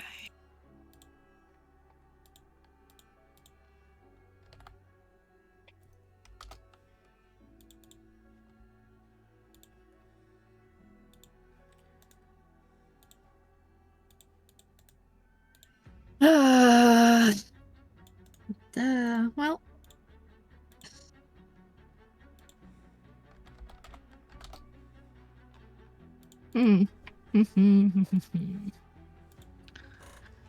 For no reason in particular, where exactly did that cloaked figure come from and disappear into?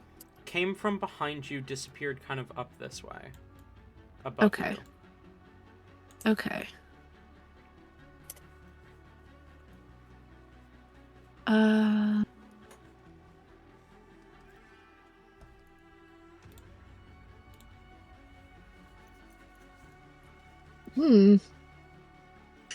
This is fun. Okay.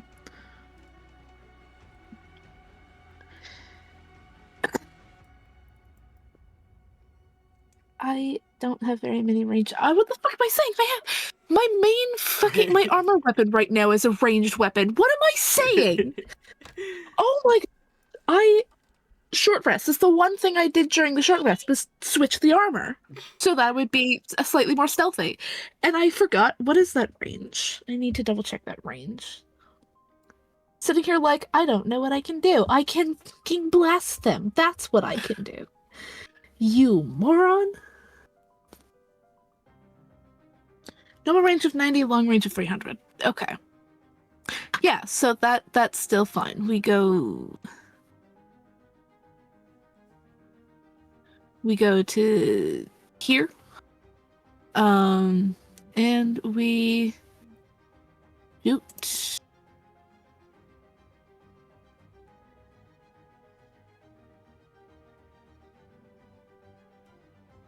Hall is this thing here. Like, can I see this guy it's down there? Yeah, it's slightly elevated, but it's not as elevated as it looks on the map. It's like maybe Okay. a foot.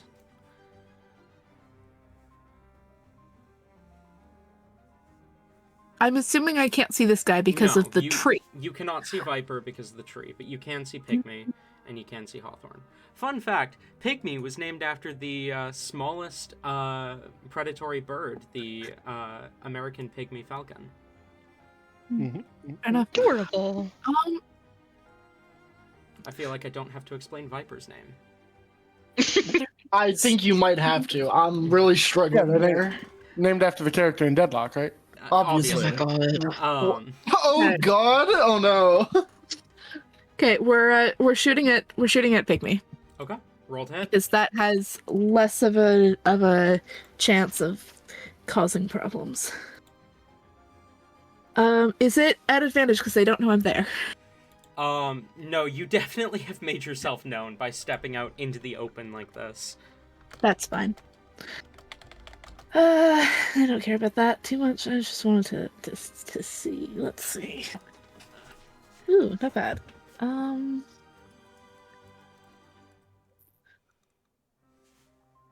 23. 23 hits. Roll damage. Yay! And I'm gonna remember this thing, which is cool.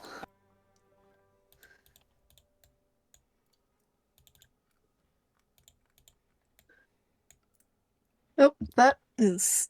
There we go. That was worse. That's fine. 9 points of lightning damage on the first, at least. All right, 9 points of lightning damage. And we're shooting him. Okay. So the lightning launcher is weird. The first hit does an extra d6. Yes, I finally remembered that. That's a part of. I rolled a 2, and then I accidentally chucked the other die, which landed on 4, but it was on my bed, so I re-rolled it and I got a 3. Okay, gotcha. But yeah, so I did do that. I remembered that. I have it up this time. Just making The sure. the second one will be an 18 to hit. 18 also hits. Roll damage. And this is just the one. Use you. You look cool. Ooh, that'll be 7. 7 points Yes. damage? Yep. Okay. And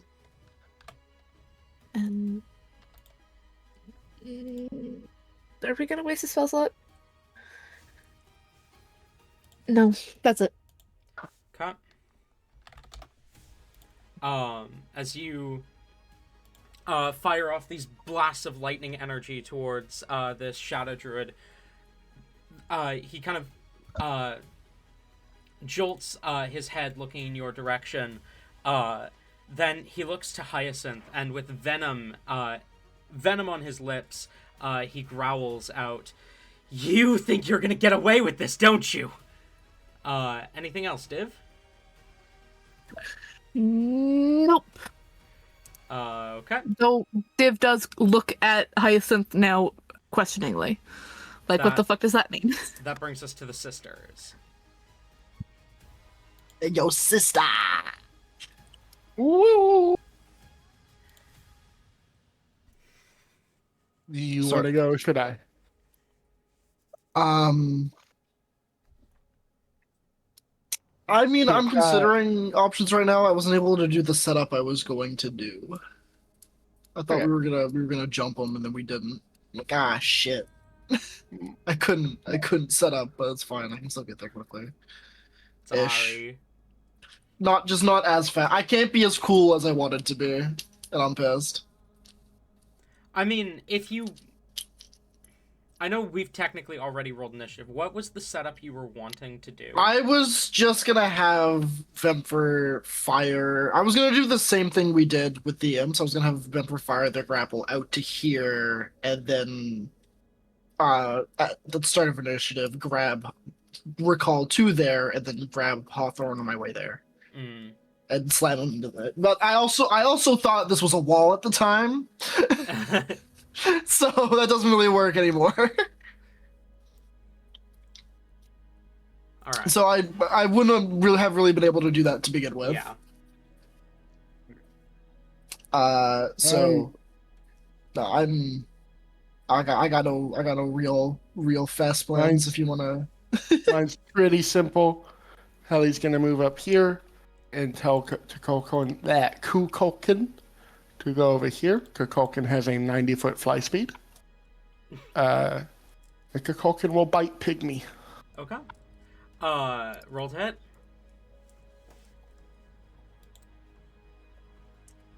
Do I have advantage because Kukulkan's a snake? No, you do not. That's I a don't need another 22 to roster. hit. 22 hits. Roll damage. And I need a con save from them. Yes, you do. That's an 18. 18 saves. Yes. Okay. Also, if they're immune to poison, they'd be immune to this. Weirdly enough, they are not. But they still take the damage. They take 15 whole damage. 15 whole damage? Mm-hmm. I didn't know Not whole 15 was a half. damage. 15 damage whole type. damage. 15 damage to the whole. And I'll do 15 damage to the whole. I'll tell Philly to attack the same target. Okay. That's my go. Vemfer! Okay. So, real quick question. With psi-powered leap, it specifies you get a flying speed equal to your moves to twice your walking speed. If I were to dash, would it bump to 60 to 120, or is that dumb? Because technically that is exactly how that would work, yeah. Oh, beautiful. We're gonna do that then. I just wanted to be sure before I did something stupid, because that is a bonus action. So we're gonna do that, and we're gonna dash side power leap, and we're gonna just run right up to Hawthorne. Okay. As you charge straight at him. Yeah, so she gets to like here, fires her thinner grapple into I'm assuming that this is a tree. I can't. Yeah. I don't remember that is yeah. a giant tree that they are performing Yeah, the ritual on. is putting movement the way she's currently facing, fires the grapple to the tree that like wraps around, uses that momentum to wrap around, that just like lands right in front of him. Sick. And that is the turn.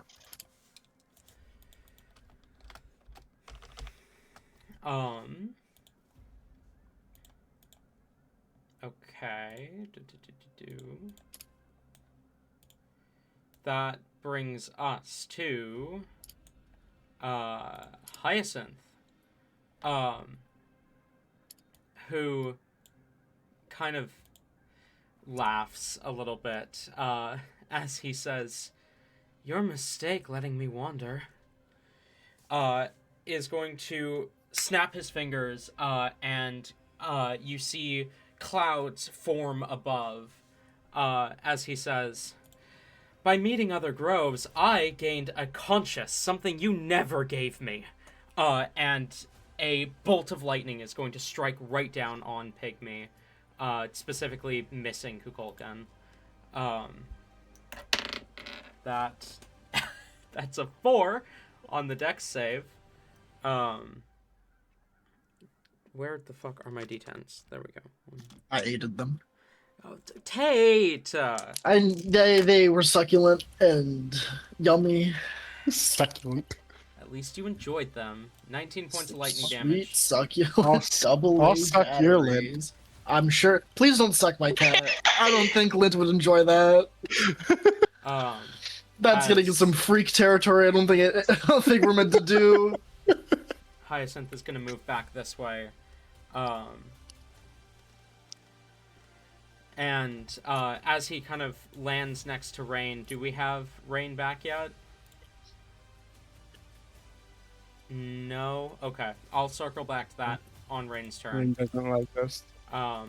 That brings us to the Shadow Druids. I lumped all 3 of them onto the same initiative because I can. What? Hawthorne Hi. is very not happy about the half dragon, half devil woman in his face right now. So he is going to smack her over the head with his staff. Don't do that. That's gross. He can try. First one is a 16. Mrs. Second one, if I could not drop my dice, thank you, We'll see. is a 12. Mrs. Even better this time, that's a 10. You're never gonna believe this. As Hawthorne swings at you, staff in hand, you see magic kind of courses over it as he casts Shillelagh, and you block the first swing. He twirls it around and swings it again, aiming for your legs this time, but you easily adjust, kind of jumping out of the way. Thrust the staff straight forward and it bounces off your armor, all to no avail. Viper is going to go ahead and transform into a...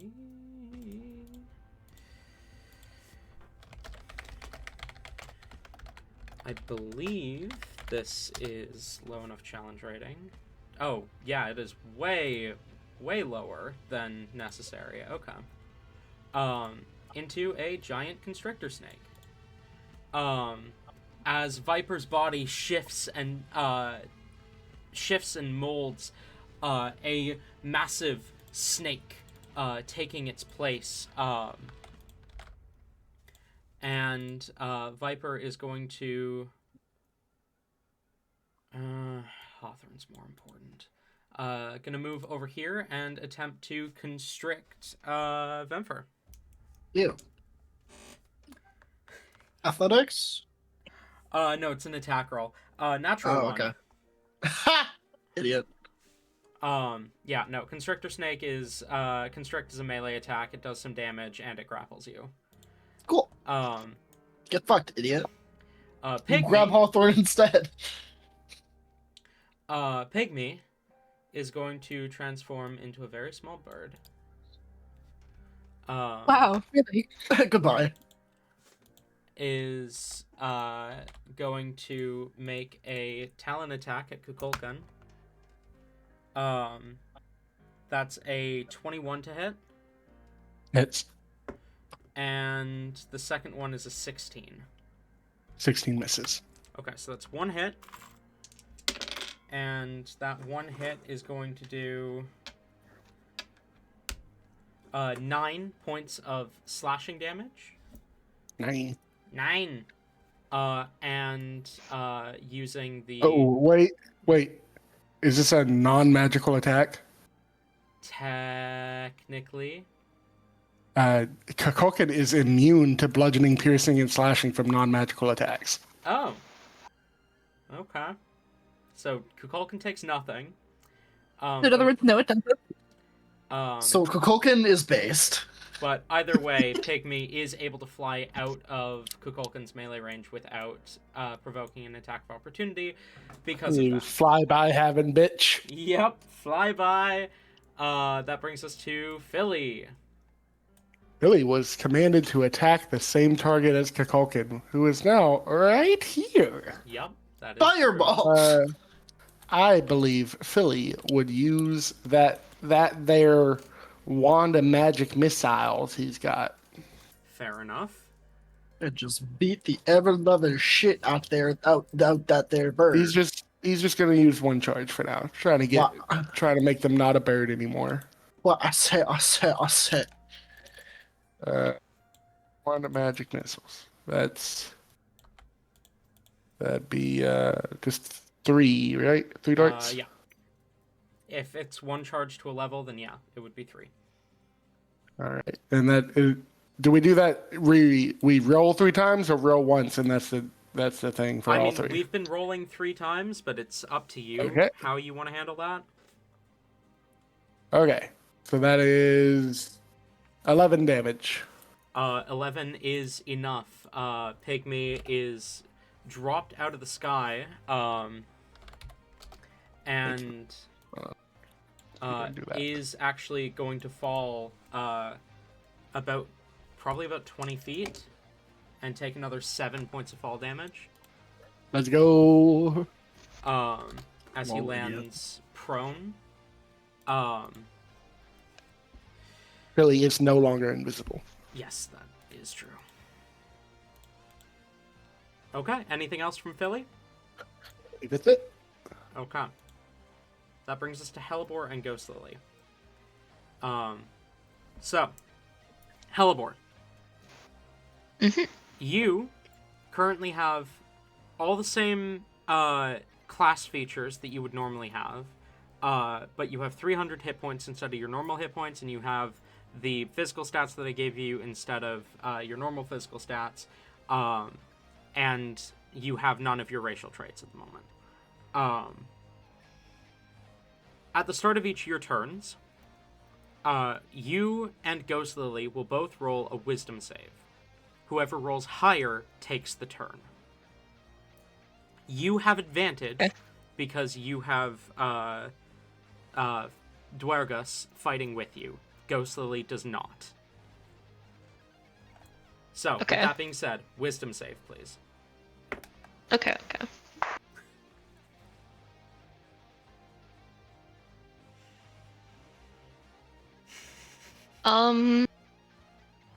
23. Great start for Ghost Lily. That's a natural 1. Oh my. Okay, so, Ghost Lily, Hellebore, whoever the fuck you are, what do you do?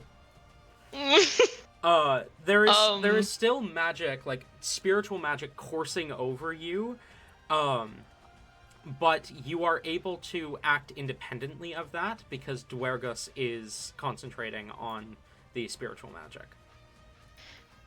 Okay. Got it.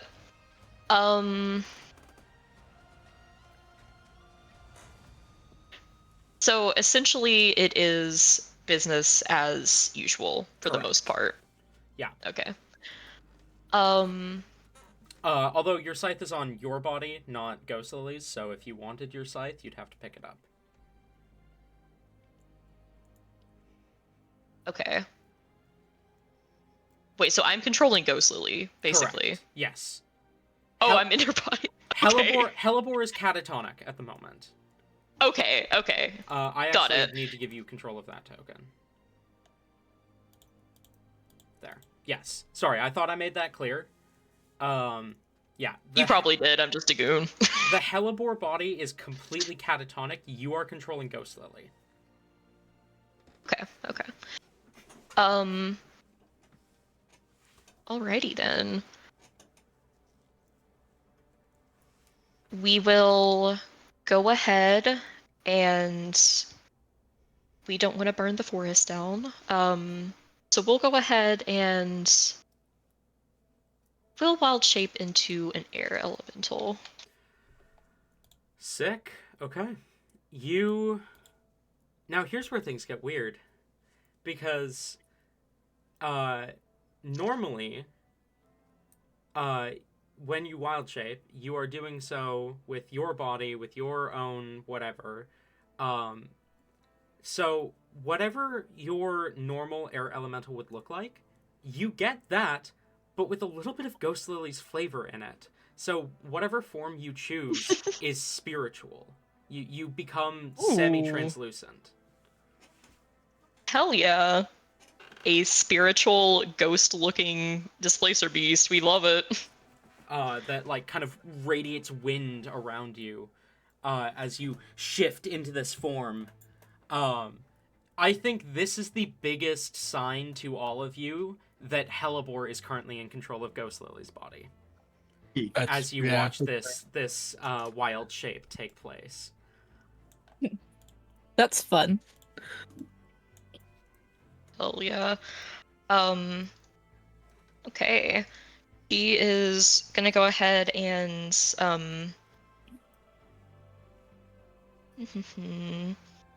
we'll just fly right on through here. How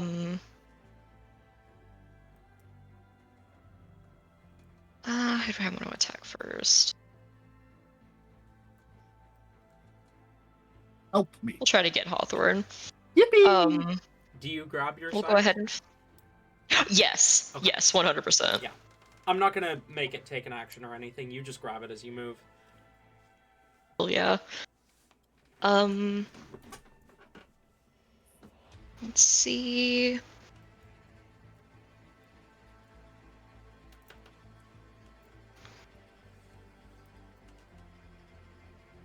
She will rear back her head and swing for a 23. 23 on Hawthorne hits. Roll damage.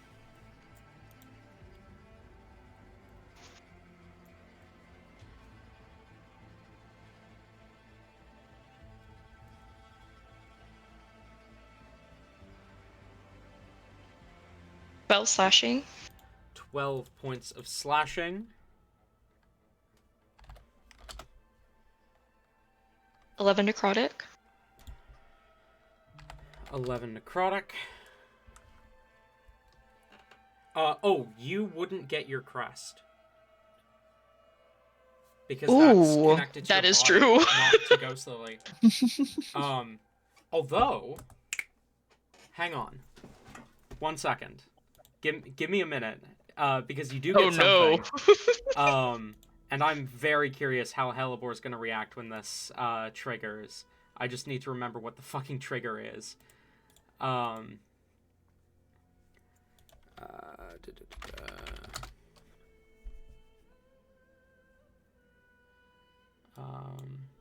Whoops.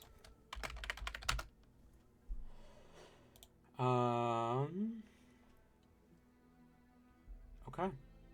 You have resistance to cold and necrotic damage. The trigger is when you take cold or necrotic damage. Hell yeah, I'll take it.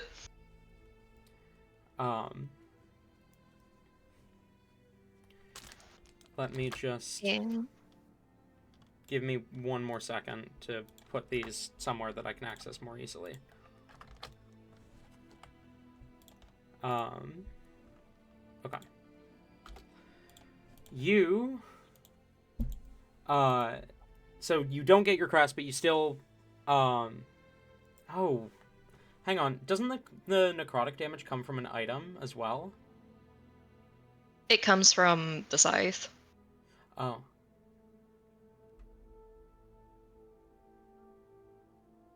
Yep. Okay. I thought you had an item that gave you increased damage while wild shaped as well. She does. I'm not attuned to it at the moment. Oh, okay, fair enough. We will sing again. All right. Roll to hit. 23 again. 23 does hit. Roll damage.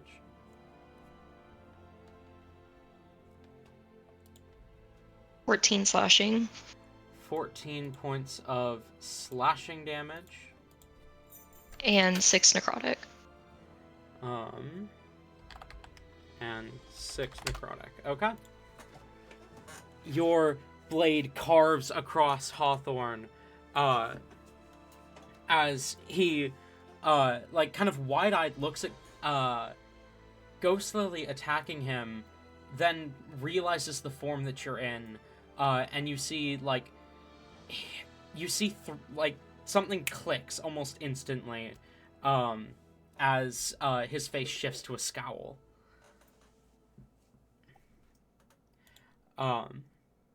Anything else?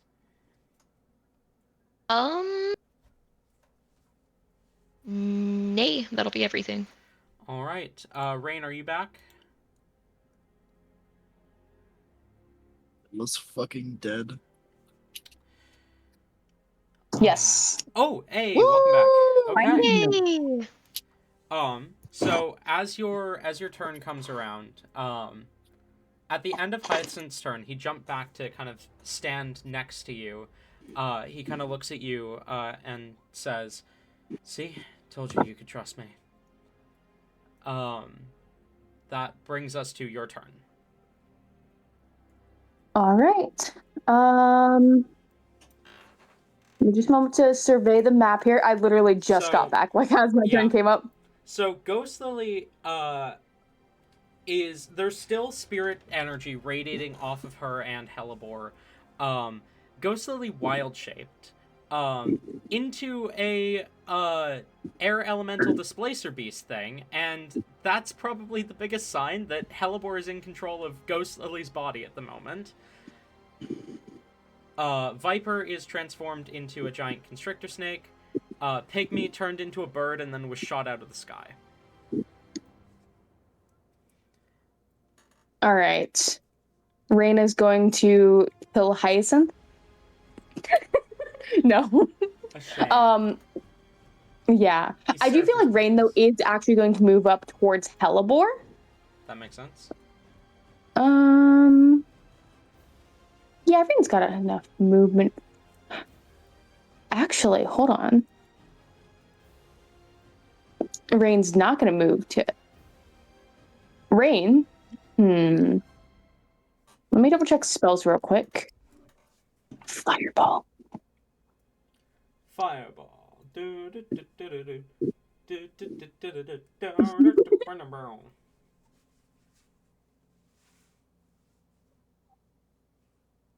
All right. Viper is changed right now, yeah? Mm-hmm. How disrespectful would it be actually to cast Fireball inside the Druid Grove, now that I think about it? That might be... Well, a little rough. It's a Shadow Druid Grove. Do it. These plants are evil here. Evil. Do it. Yes, Do it. the plants are evil. Set ablaze to these cursed waters. I like the way you think.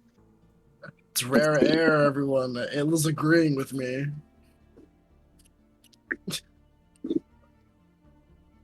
I don't think there is a way in which you do this where you do not hit all of us, though.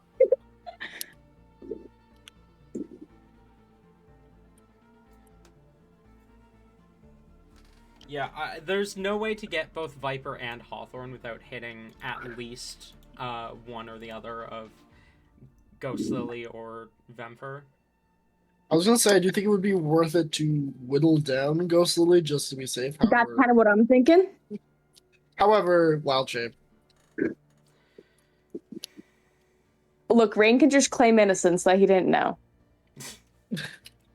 I'm sorry, guys. I just looked at all the signs and decided I was blind today, actually. This wouldn't be the first time Rain's hit Hellebore with It Fireball. really It really would not be. I mean, I wouldn't say no to the buff that your fireball would give me. So Oh wait, it gives you a buff. no, I can use fucking resist elements and then get extra Absorb fire damage. elements. Same difference. Ooh. See, my thing is, do we whittle down Ghost Lily or buff Venthyr? Why not both? You know, that is a fair fucking point.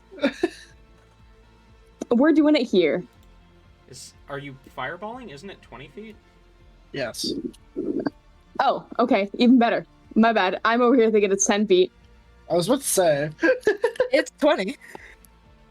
Yeah, okay. So I don't know why I was like, it's so small. All right, Rain is also going to be moving up towards. Whoa. Wow. Rain's going to be moving up towards Hellebore. And he will stand in front of her to kind of try to shield her body from the fireball, even though it's not going to hit. okay. So Hellebore, you're wild shaped right now, so your stat change doesn't really matter because you're just using the air elemental. But I need a dexterity save from you and also from Venthyr. Woohoo! God fucking damn it. And let me roll those curse dice. It won't do shit for me.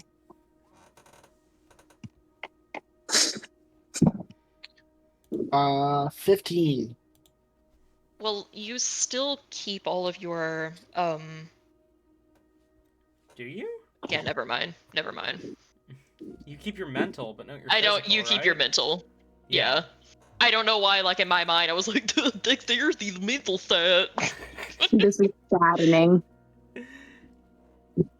I Um, rolled 3 natural ones in that fireball. Oh my god. Hawthorne got a 6, Viper got a... Oh, wait, hang on. Viper's not using her physical stats.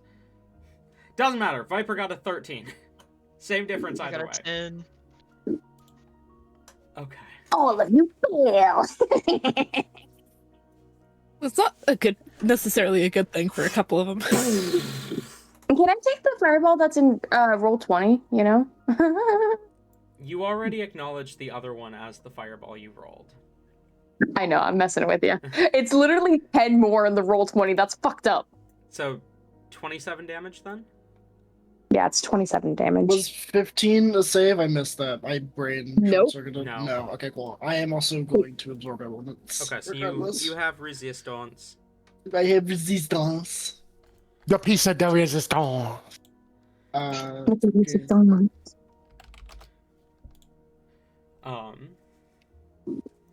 So it was 27?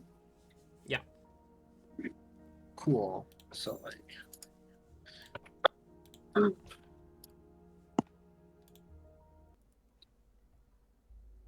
we're gonna come here, we'll take a charge off there.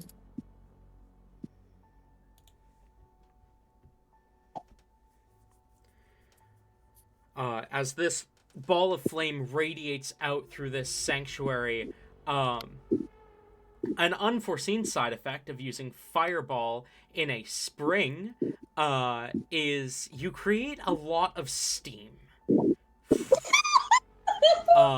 For 1 round until the start of your next turn. The area around kind of here-ish is lightly obscured. Lock in, guys. Guys, we can make it really obscured if we were to use a divine relic here. Oh, God. But I'm not. Oh, I'm being responsible. I'm being responsible. Not gonna pull it out right here. Unless things get too bad. Claire obscure. I need to play that. Let me download that. You have to. Well, now you have to do it. We said, Tabby said the ancient words. Now you have to use the relic. Fuck. Let me install Claire Obscure real quick.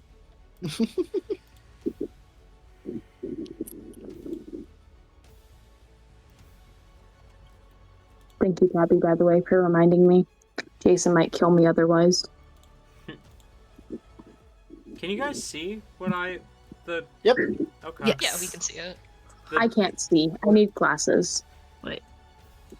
The stream Um, can't see it for some reason. Stream is on the we'll be right back. No, I tabbed it we there go. for a second because I was having issues with Roll20, but Okay. That's weird. yeah. Anyway, Can it anything see else, when I Rain? do When it? Rain is also going to use a bonus action to activate his Blade Song. okay.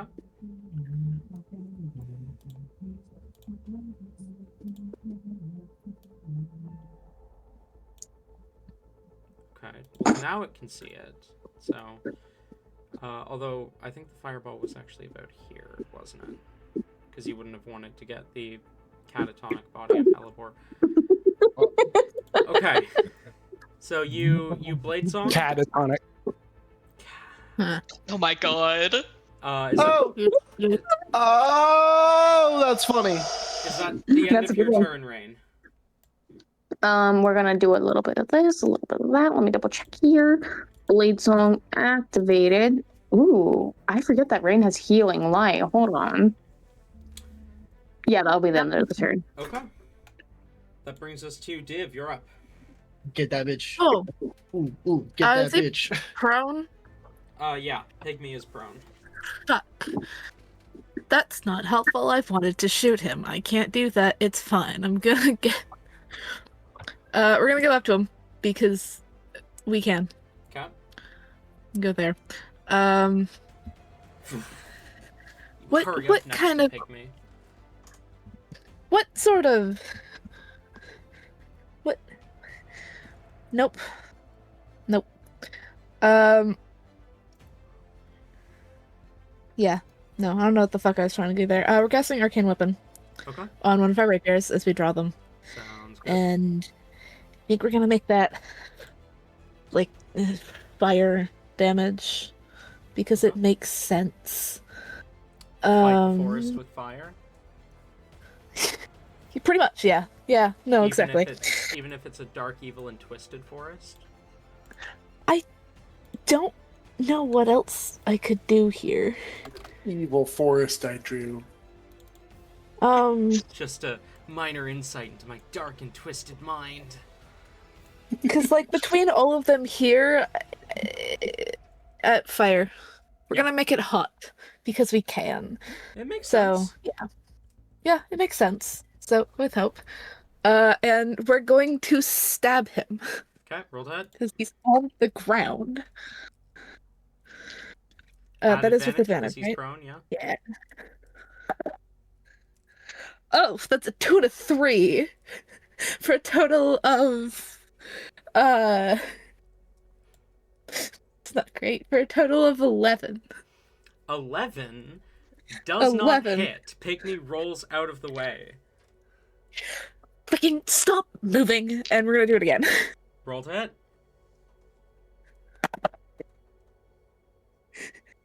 That's significantly better. For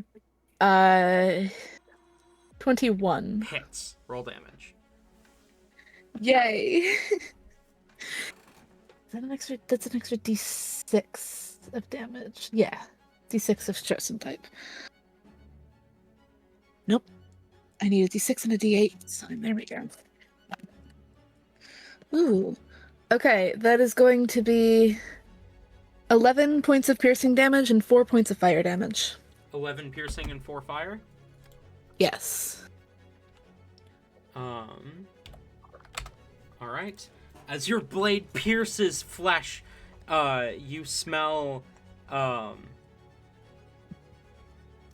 you smell burning and searing meat as your blade pierces through his abdomen. He kind of groans in pain. It kind of leans over him and says, "Stop fucking moving. Just stay put." Let it happen. Let it happen. Let it happen. Anything else? Nope, that's their turn. Okay. Hang on.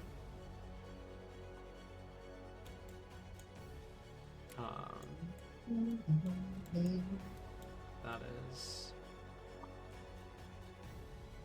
90. Okay.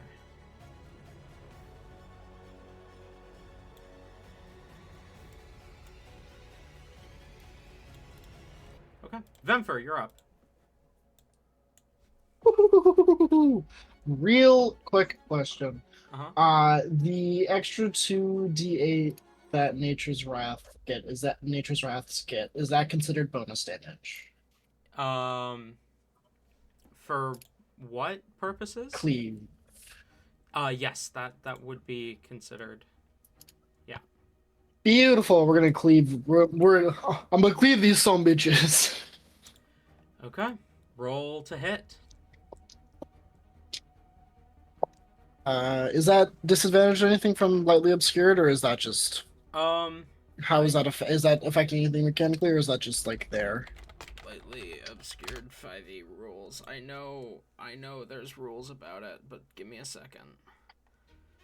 Go through a fucking. A given area might be in a lightly obscured area, such as dim light, patchy fog, or moderate foliage. Creatures have disadvantage on perception checks that rely on sight. Okay. Baller. So, nothing to do with attacks. That works fine for me. That's the wrong fucking app.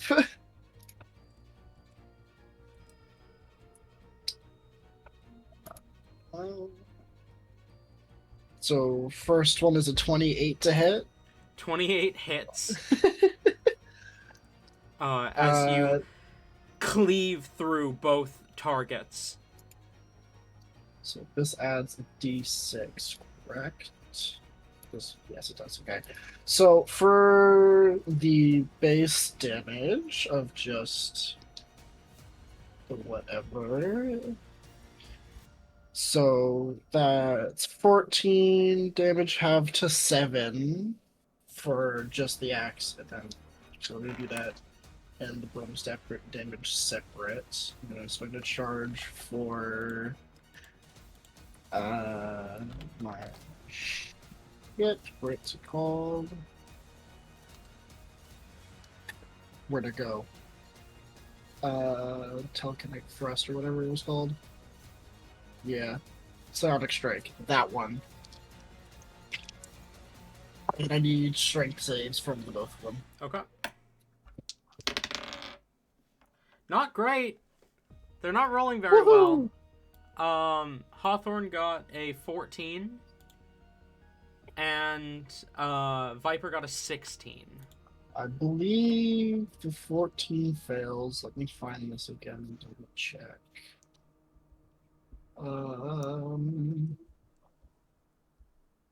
Where to go? Where to go?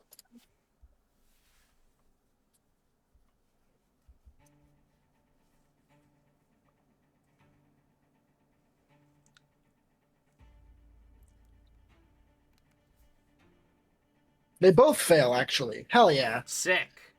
They're both prone. They're both knocked prone. Okay, both knocked prone.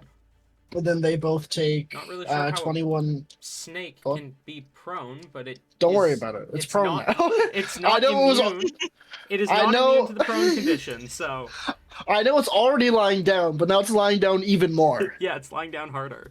It's lying down even harder. It's upside down on its back. It's gonna take, and then they both take 21 damage. Okay. And now the rest of these are made at advantage. Yippee! I'm gonna do the same. I'm doing the same thing 3 times. Okay. All right. Well, almost the same thing 3 times. I don't know if I'm gonna use any more charges. We'll see. Second one is a 27 to hit. Hits. Lovely. I feel like adding in the Baldur's Gate weapon actions is one of the best ways to tackle the martial caster divide. It's fun. There's shit I can do now. Yeah. I definitely intend to use them more soon, but not with Div, because none of them really make sense for Div themselves. Okay, so they both take it was like, oh fuck, oh what the, I'm having a stroke. That's 17 halved is they both take 9 from the yeah, 8, but 8 rounded up, and it comes out to like 8.5. So Round Is down that- for having damage. it says rounded up in cleave, Oh, dealing Round half up in damage cleave. rounded up. okay. I read your bullshit. You read my bullshit more than I read my bullshit, apparently. I read the bullshit. I am in on this. Does this apply to one attack or all attacks? This on my turn. First time event. Okay, cool. Then the bonus damage for both of them. Sorry, it was is... 9? Yes. Okay. Viper is no longer a snake. Awesome. They both take another 8. And then we do that shit one more time. For 22 to hit. 22 also hits. Woohoo!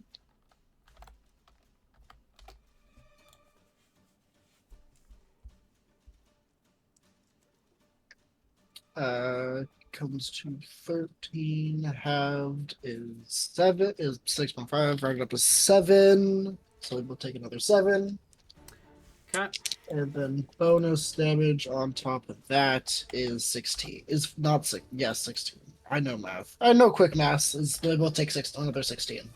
And another 16. Yes. Jesus Christ.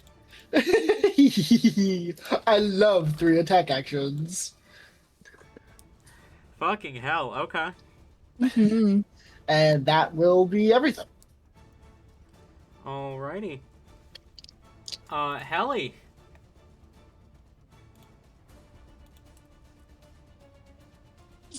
Helly is she's given her commands to Philly and Kukulkan, and she's sticking with them. She is going to try to make her way towards Hellebore, but I cannot use my action to dash to get there because I need to use my action for Kukulkan to run over here to pick me. Okay. And Kukulkan is going to, you know that move that Viper just tried to do? I'm going to do that. I'm going to do Constrict on Pick Me. Roll the hit. I'm going to go over here so I have advantage. Wait, I already have advantage. They're prone.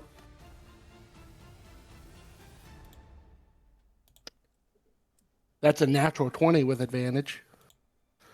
Natural 20. Yeah. Damn, okay.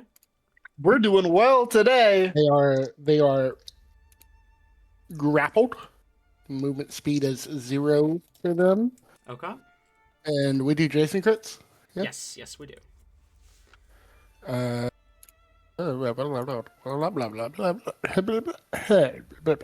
Really?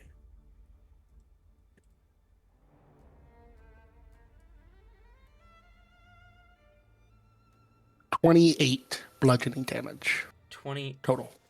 points of damage. God damn. And that is my go. Kukulkan only gets 1 attack. Okay. That brings us to Hyacinth.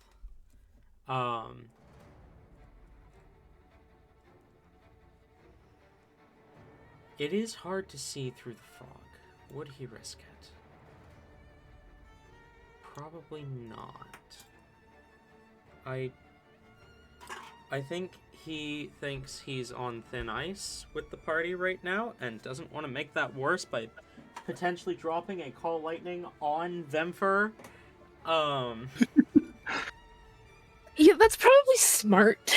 So, I mean, I'm not going to He say rained. it's a buff. However, He could just see Rain cast Fireball on the party, you know? yeah, but Rain didn't just have a conversation with the Shadow Druids talking about, oh, we've been working to this for centuries. Mm.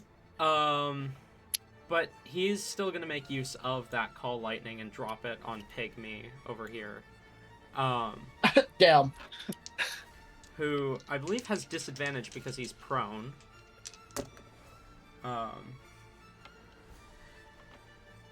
And does not roll well. Even if he had advantage, he would fail. Oh, it's also worth noting, they're not just grappled, they are considered restrained while Kukulkan has them. Oh, so I shouldn't have even rolled, because they auto-fail when they're restrained.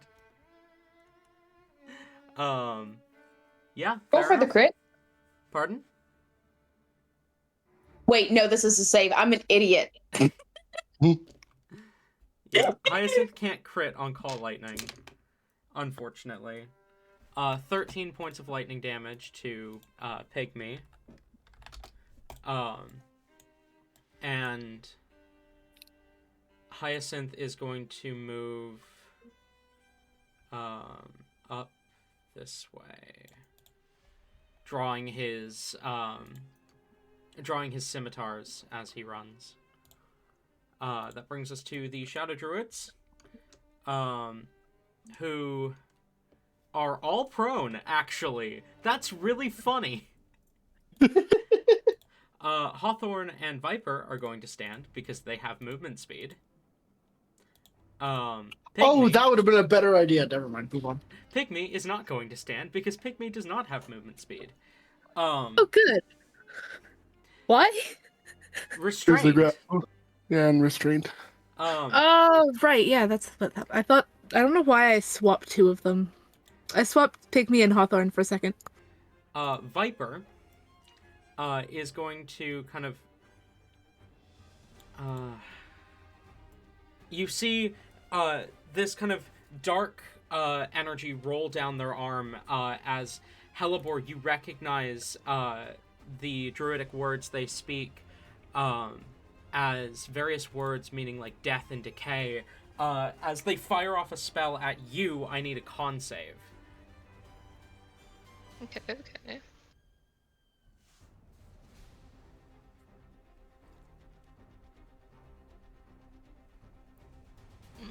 I rolled pretty shit. That's a 10. Fails. That is a blight spell. Indeed. However, your blood reacts before you even recognize what is happening. And as Viper throws out this spell, a crest appears in front of the wild-shaped ghost lily, the wild-shaped hellebore. And you all see...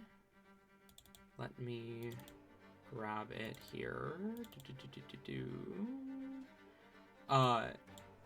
The symbol of a leafless tree with a crescent moon in the background, the crest of Monmore. Give this or like gags. Div vomits onto Pygmy. Div Hellebore does is like not- retching gag. It's like, oh, ew, it's this motherfucker. Hellebore is not grimacing out of pain, she is grimacing out of disgust. Elbor also vomits onto Viper. 10, 15, 20, 31 halved to 15 points of damage. Okay. From Viper. Hawthorne is going to step out of your melee range if you would like to take an attack of opportunity. I also take it.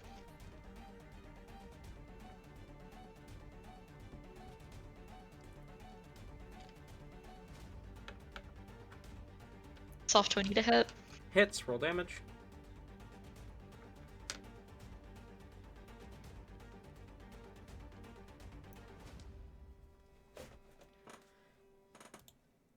$13 slashing.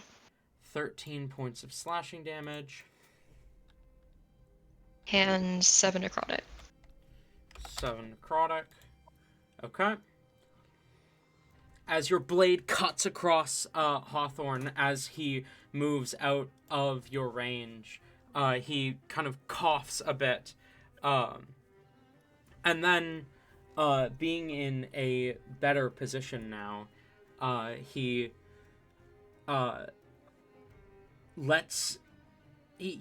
begins to shift, his body beginning to transform as vines shoot out from him, shoot out from his shoulders, shoot out from his back, from his legs, from his arms, wrapping around him until a shambling mass of vines and plants is all that remains. Pygmy is going to attempt to smack Kukulkan with his staff at disadvantage. Yes, smack the flying snake. That's smart. The flying snake that's wrapped around him. Does That a 17 makes hit Kukulkan? It does not. Kukulkan has a 19 AC. Kukulkan's scales are too tough for the staff to hurt. That brings us to Philly.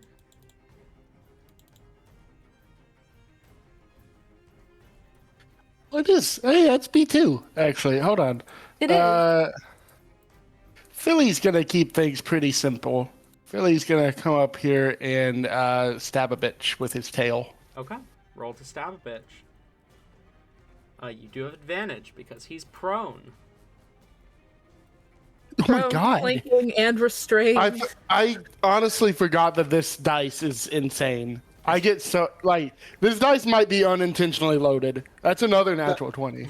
That's crazy. You gotta get that shit checked. Glass of water, bunch of salt until the dice floats, and then... Are they immune to poison? No, they are not. Wait. Oh my god. I was wrong earlier. Oh my god. I That's thought, what I'm saying. I thought my tips payouts this morning ended in 35 cents. It apparently ended in 60 cents. There was another quarter in my pocket. Oh my god. Ooh. Sketch just got his tax return. He made $4,000. Jesus Christ. Holy shit. That's a con save from Pygmy, right? Nope, no con save. They just take damage. Oh. So that is, I'm doing math.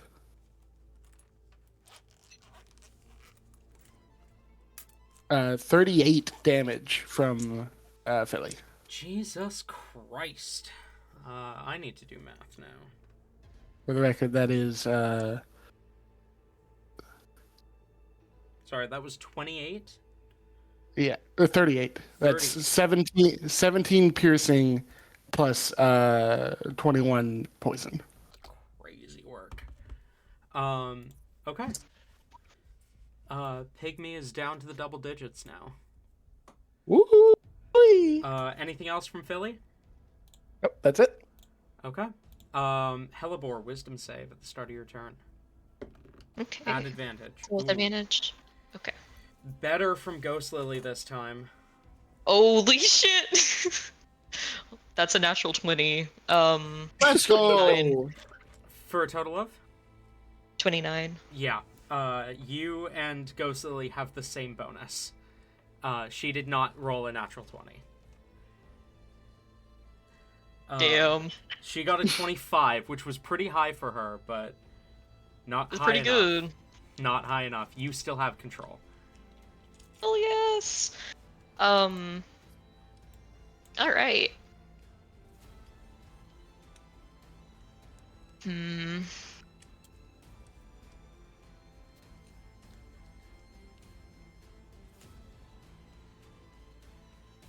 The transformation that Hawthorne went through, does it look like it was like a wild shape thing, or just their body changing?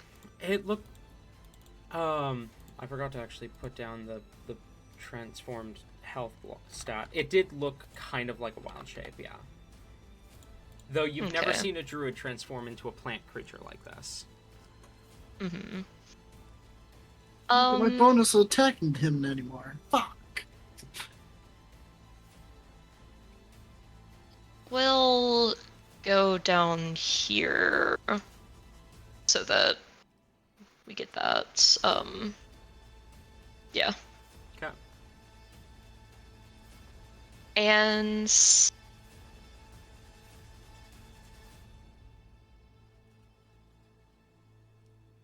yeah, I think she's gonna go for Hawthorne. Okay.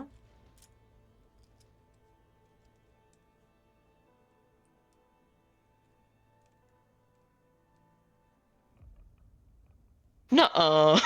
It's another natural 20, holy shit. What? Damn. You guys need to be checked for something. The, Not your dice, you guys.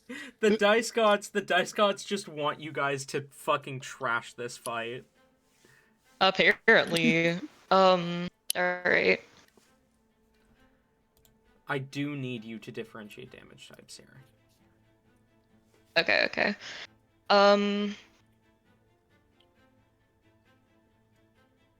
Alright, so mathematics.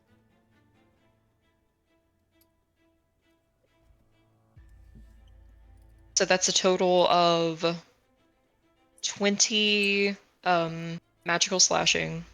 20 points of slashing damage. Yes. And then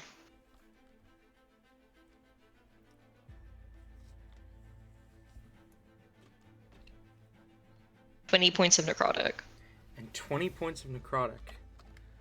Okay. Anything else? Second attack. That's right. I forgot you had 2 attacks. Anything else? I hate that bitch again. Understandable. That's a 21 to hit. 21 hits. Roll damage. Also, it just hit me. Talon, that pygmy tried to hit Kukulkan again. Kukulkan's still immune to that type of damage. The staff is magical. Also, are you good? Away from my computer right now. Okay. Because it sounds like you're being possessed. Like you're fighting off a possession. A little bit. Yeah, that's look, what I do is passionate mine. She's Okay. losing. Jesus, Guys, she's it losing. doesn't sound She's- like it. She's losing. Tabby, are you still with us? Alright, guys, I finished fighting my demons. Thank God. That is 15 magical slashing and then 8 necrotic. 15 slashing and 8 necrotic. Indeed. Okay. I played a game about being an exorcist. Don't worry, Tabby, I got you if they ever win. Okay, that's your second I know attack. exactly what to do now. Anything else? I'm gonna do a bonus action to regain. I'll do a first level spell to regain 1d8. Okay. 3 whole hit points, lucky me. Woo! Yippee! Yippee! I mean, those 3 hit points Yep, might that's be my the turn. difference between life and death. That is brings us true. to Rain. At the start of your turn, the steam fades. Nah, it doesn't. We're gonna cast Fireball. No. Yes! Buff me! I mean, Hawthorne is a plant right now.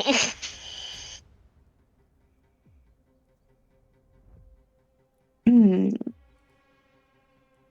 You know, that is a fair point. Is Hawthorne in water? Yeah. Okay. The vines wrapped around him. Can we steam him from inside Yeah, that's boil. the vines? Let's boil him alive from the That's what- inside That's out. what I'm thinking. Does anyone know how to cast going Summon to, Bonfire? Can we just summon it under him? We're going to, as a bonus action, activate the Flame Tongue Short Sword. Okay. And then, as an action, we're going to go ahead and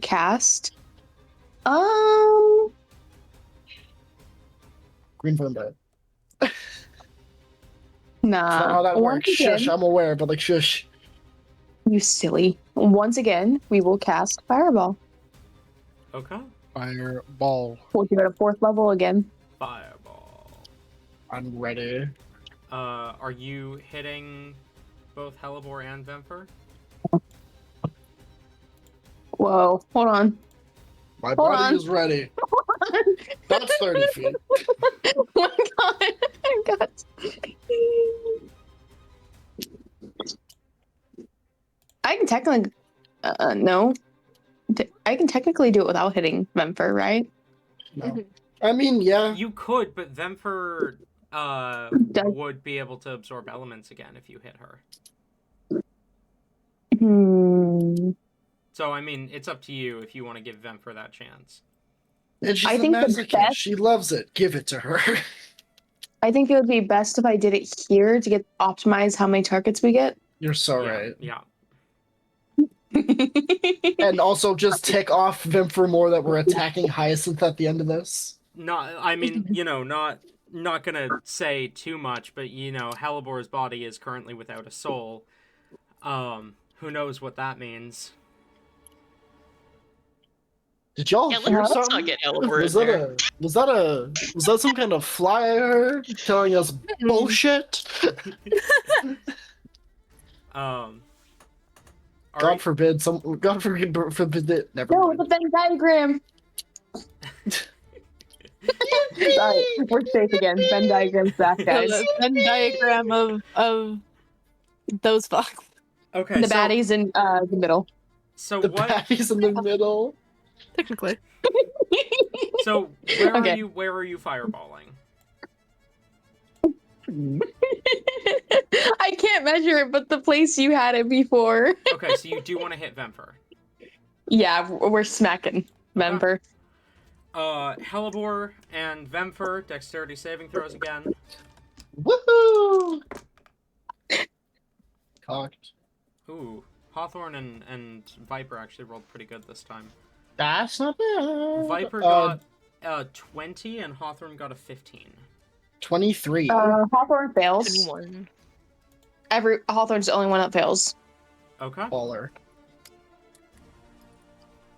See, I want to say I want to take the rolls in roll 20, but I know if I do that, it's gonna be flipped, and I'm gonna get the good roll in D&D Beyond. So we're going with D&D Beyond again. Okay. You said 4th level? Yeah. Okay. Yeah, and I was fucking wrong. That's gonna be a 28. 28 points of damage. For those of you who saved, which is everyone but Hawthorne, that is halved to 14. Then have it again. Mm-hmm. Absorb elements. I'm so bad at this. So 7. Okay. And And once again, as the fireball goes off, a bunch of water kind of rises as steam. Surprisingly, the plants around here seem too wet to actually catch on fire. that's what she said. Oh! Oh! So your fireballs don't seem to be damaging the plants too much. You imagine if you keep doing this, you might set fire to the forest. But All right, I'll keep doing it until we succeed. for now, Incredible. the forest is fine. Anything else, Rain? That'll be the turn. Okay. That brings us to Div. You're up. Yay. I've been debating. I'm like, there's a few things that I could do. Could continue to stab this fuck. Or I could fire at this fuck. Mm-hmm. And by fire at that fuck, I do infect. I could also attempt to hit Hyacinth, because I don't think Div knows, and I'd roll a check for that, but I don't think I'm going to. I think I'm just gonna take advantage of the spell I have up right now and stab this fuck. Okay, fair enough. Roll to hit, add advantage. Oh. +8, so 15. 15 does hit. Yay! Roll damage. 60. 9 plus 4, right? 9. Sure. I'm pretty sure. Hold on. Can you stop unloading and having to reload, please? That's plus 4. 9 piercing, 4 fire. Let's stab him again. Okay. Roll to hit. Those are both 18s. It's great. For plus 8. Hits, yeah. Roll damage. That's cool. Why are you only rolling 4s? Wow, okay, I need to check this d6. Because it's rolled like 4 4s in a row. That's going to be 11 piercing and 4 fire. Okay. Then I'm going to stab him a third time. Okay. This time without fire damage. Roll to hit. That one is cocked. Let's see.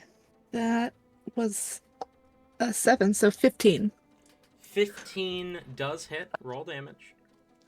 Yay, and this is just the 8. 9! 9! Jesus Christ. I've been getting 4s, and then I keep getting either 9 or 11 piercing damage on my rapiers. I love this. This is hilarious to me. Okay. Anything else? Hmm. I believe you have movement if you'd like to use it. I do kind of want to use it. Div kind of looks back and forth between Kukulkan and Philly and just kind of looks back at the guy. Goes, "Do you two have this? You two have this, yeah?" Yeah. We got this. Go.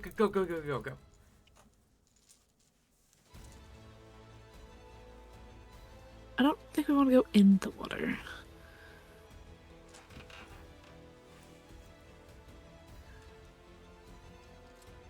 We might have to go in the water.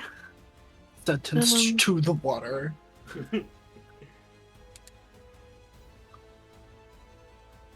Nah. Okay, we're gonna go to the edge of here. As we debate on electrocuting the water or not. Okay. That's their go. Okay.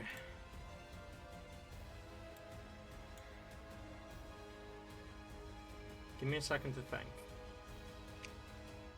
No.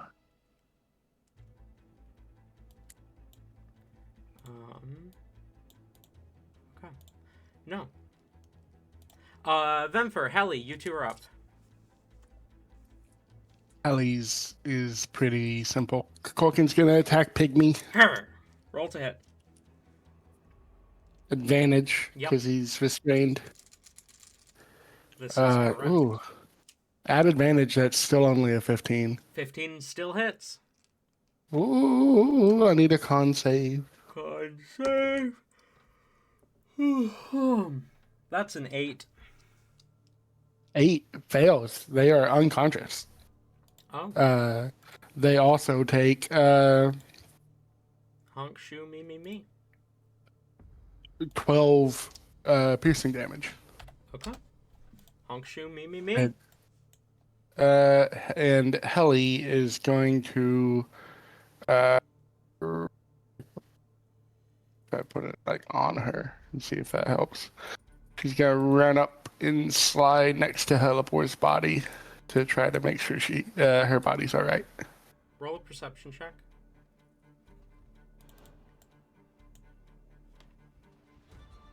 Oh, not great. Perception, that's an 8. Okay. You don't notice anything out of the ordinary. Hellebore seems to be sleeping. She's completely catatonic like the wolf that you were shown before. But she's breathing and her body is alive. Okay. Though there is spiritual energy kind of radiating off of it. Because there was a ritual happening that didn't finish. Mm-hmm. That's my go. Okay. Vemfer! Never understands how this axe works. She's looking at the plant monster and going, "Nah, fuck that. I'm gonna hit this snake ass bitch 3 times. Okay. She's currently not a snake, even.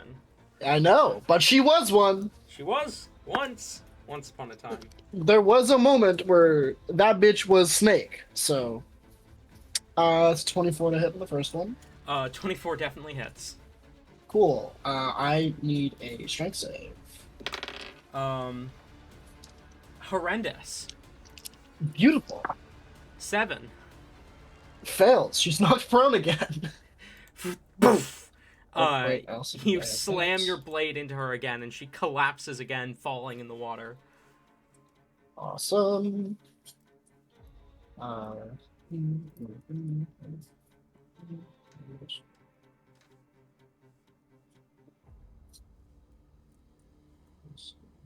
That's 41 damage. Jesus Christ. Okay. Hang Tee. on. Okay. 41 points of damage on the first hit, and now she is prone. Lovely. Second one is a 30 to hit. 30 hits. Beautiful. For 18 damage. 18 points of damage. Last one is a natural 20. Oh, critical hit! We are hitting all the fucking things today. I'm also gonna have that be a fucking thrust then for that extra little bit of damage. So that is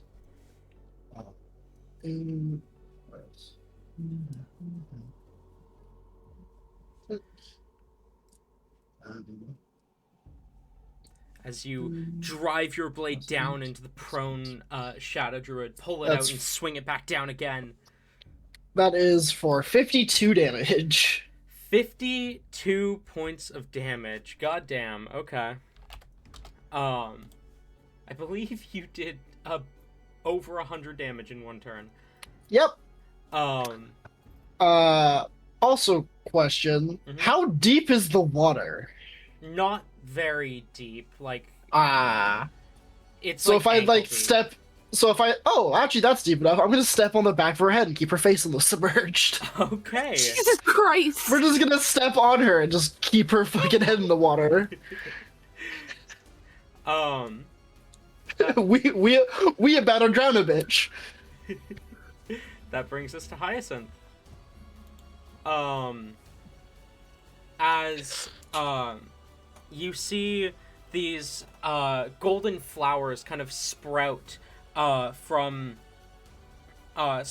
every orifice on his body, even like covering his eyes, out from his ears, beneath his fingernails, as he's going to activate the symbiotic entity. The flowers even like stretching down the length of his blades, and he kind of just takes a step threateningly closer towards Hawthorne. At the start of Hawthorne's turn, Hyacinth is going to use a reaction to Halo of Petals, forcing a con save from Hawthorne. If I could not drop my d20, thank you, would be appreciated. That is a 10 from Hawthorne, which fails, and he takes some necrotic damage. Takes 14 points necrotic damage at the start of his turn. And that brings and Hawthorne is now actually going to do things.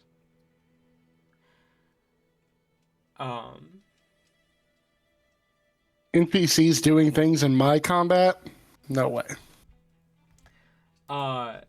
The kind of shambling mass of leaves and vines kind of echoes out this kind of angry sound that almost feels like a cry of betrayal, as he's going to slam down, take 2 slam attacks on Hyacinth First one's a 23, which hits. Second one's a 25. Couldn't have rolled this good earlier? Nope. Oh, Idiot. okay. 16, 21, 22... 30 points of damage to Hyacinth. And Hyacinth is engulfed. As he gets absorbed into the mass of vines that like kind of slam into him, then wrap around him, pulling him in to the creature. As Hyacinth is now inside.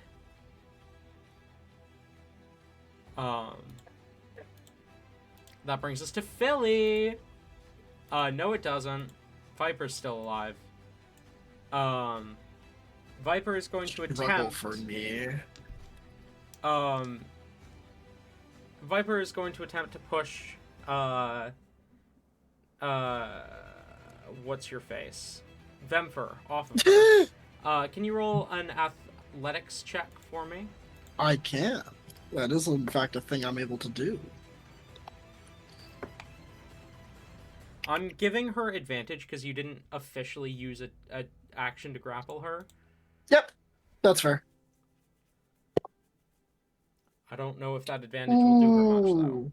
I don't think so. It's a 28. Yeah, no, she couldn't roll that high if she tried. Thank you, 19. Now it's Philly's turn. I think Philly, I mean, Pygmy's not really an issue anymore. Yeah. And it looks like they kind of have that down there pretty fucking handled right now, I think. Mm-hmm. Philly's just gonna turn invisible, and I think be on the lookout for if anyone else is coming. Okay, sounds good. Hellebore, wisdom save. Okay. Still at advantage. All right. 24. 23. Oh my god! Woohoo! Okay. Hellebore, you're still in control. You're still fighting with Ghost Lily, but what do you do? Well, yeah. Well, our unconscious ass thinks that Hyacinth is our BFF forever and has never done anything bad. She does not like that he got engulfed and is going to try to attack to get him out of there. Okay. Roll to hit. 23. 23 hits. Roll damage.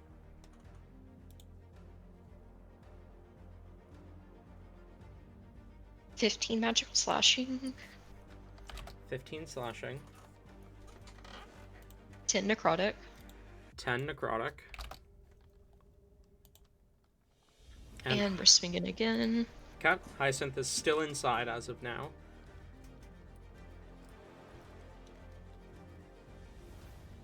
$28. 28 hits. Roll damage.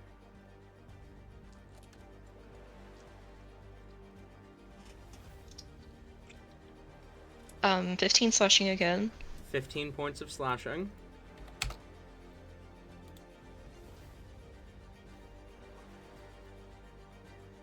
And 9 necrotic. 9 points of necrotic. And Hawthorne is no longer wild-shaped, which means Hyacinth is no longer engulfed. Hell yeah. As your blade carves through the massive vines, Hawthorne kind of stumbles back, looking quite injured at this point. And we'll use a bonus action to regain hit points. That's 2 hit points gained. Okay. Rain, it's your turn. Okay, give me just a second.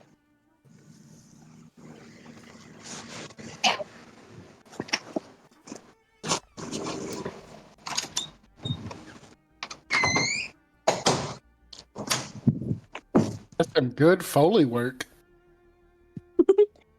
That was a crisp door shut. The squeak and everything. I'm so sorry.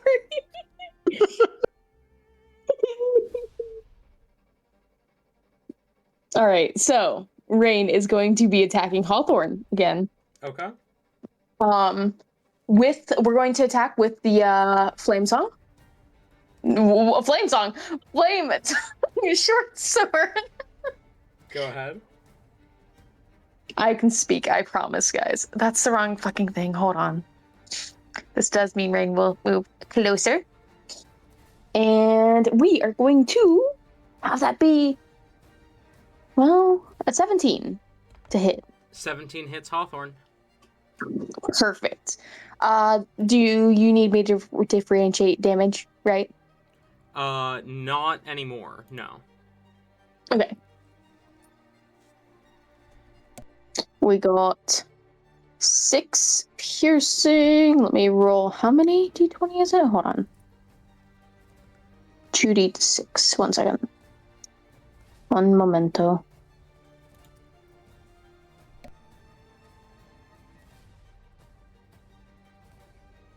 Oh, they changed everything. Trying to figure out where the dice thingy was. And 6 fire. Okay. Okay. Sorry. No. That was how much total? 12 total. 12 total damage. Okay.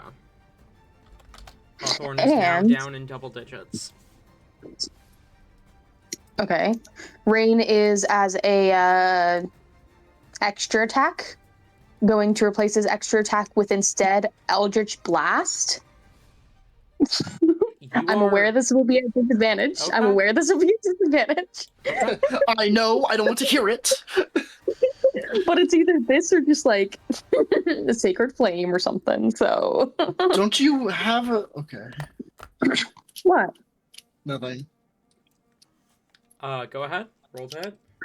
Rain's got more chance to do more damage with this than the second weapon. That's why I never said I didn't say anything.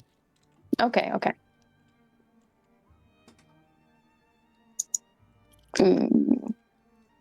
That's gonna be 14. 14 just hits. Oh, okay. 12 for 1. 12 points of damage. Okay. I'll roll again for the second one. 14 again. 14 hits. 12 damage again. 12 damage again. Okay.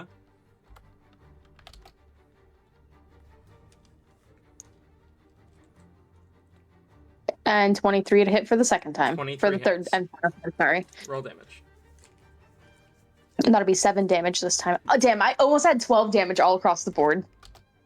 7 damage. Yeah, 7 damage for the third hit. As you blast Hawthorne with this energy from Heli, you both lighting up with this with your pact, the energy blasting into Hawthorne as he kind of stumbles from the blow, falling to a knee slightly as he begins to pull himself back up. Anything else you'd like to do?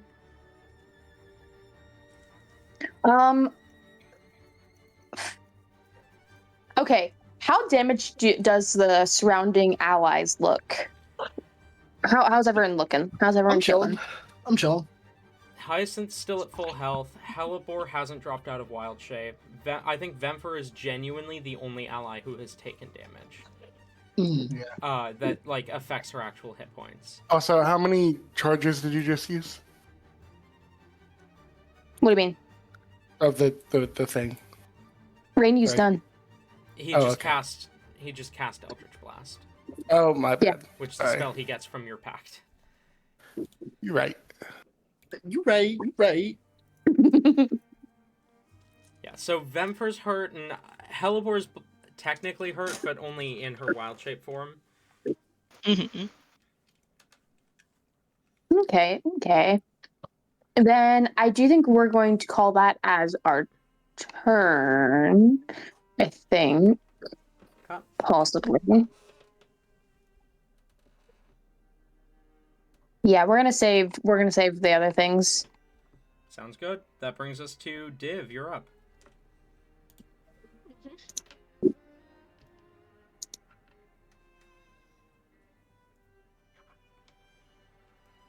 Okay. So.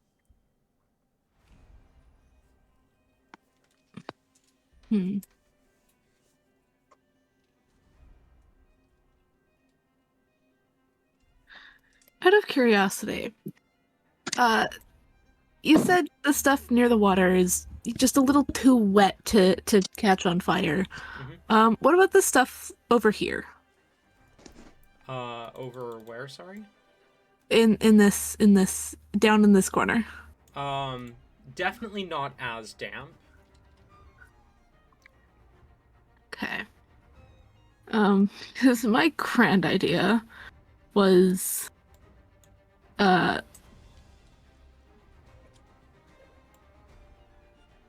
this.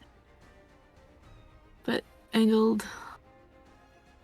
Trying to hit Hawthorne here without hitting Hellebore, so would hit, Hyacinth. But also, don't really care. I mean, you realize the part that you're on is elevated above this, so you wouldn't be hitting any of the foliage down there. That is true, actually, because it would go straight.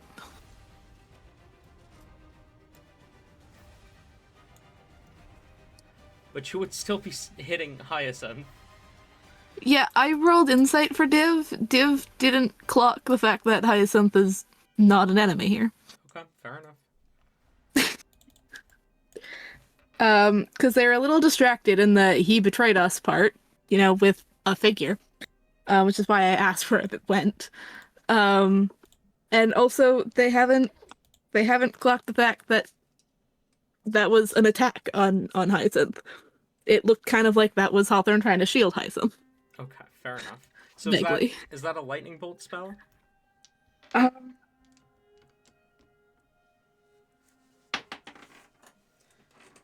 Yeah. Do I do it? Yeah, fuck it, we're doing it. Okay. So that's a dex save, right? Yes, I need a dex save, and I am angling it so that it does not hit Ghostly Hellebore. Hawthorne got a 5.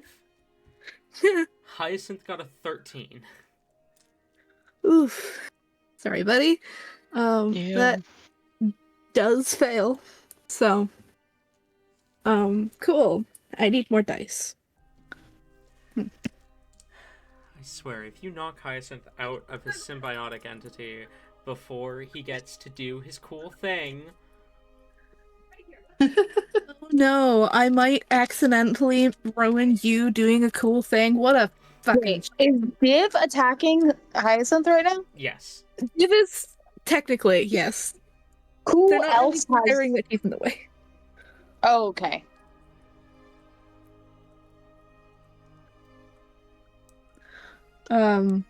Because they're more attacking the other guy, but Hyacinth is not exactly in their good books. Ever, actually. That's only 6. I need 8. 2 more. Okay.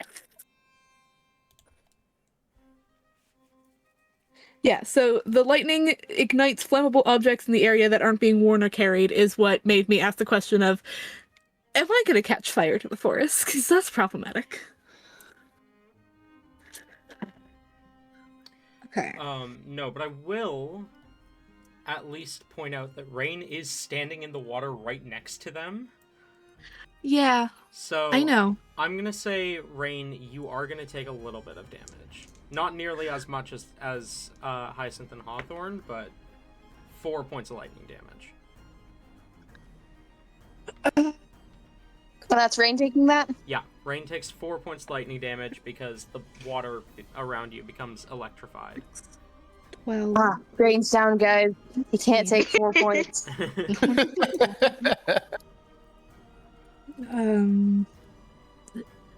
32. 37. 37 points of damage? 37 points of lightning damage. Okay.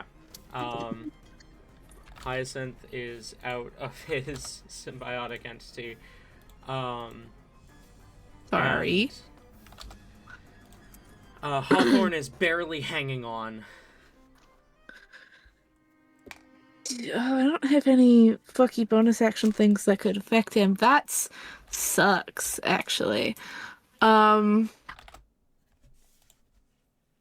I do have, however, I need this to not be a giant beam now, is...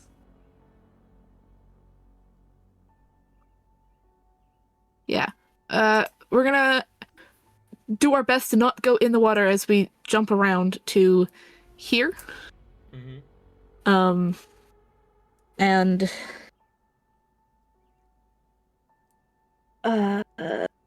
yeah, no, the only other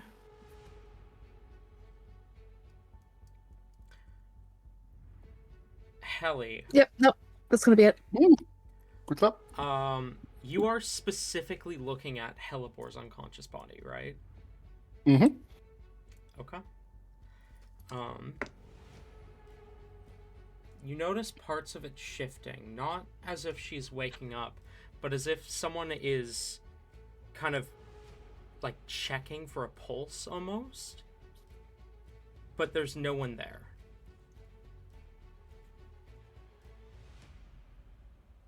That brings us to Vemfer and Helly.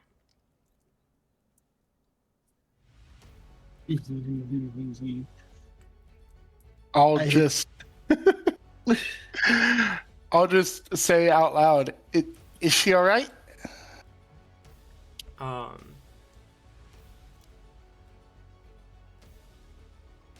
We'll do Vemfer's turn first, and then Okay. we'll see what happens when you say that. We keep hacking away at this bitch. Okay. Hack away, hack away. Get the dice out of the way. 25 to hit. 25 hits. Yippee! I threw that across my fucking room. Nearly. Goddamn. Just fucking hurl that shit. You know what? Fuck you.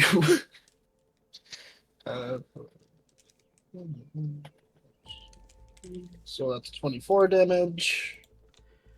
24 points of damage.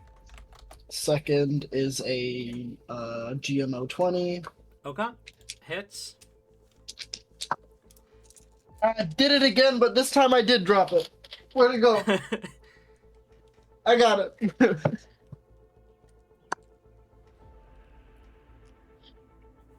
That's not great.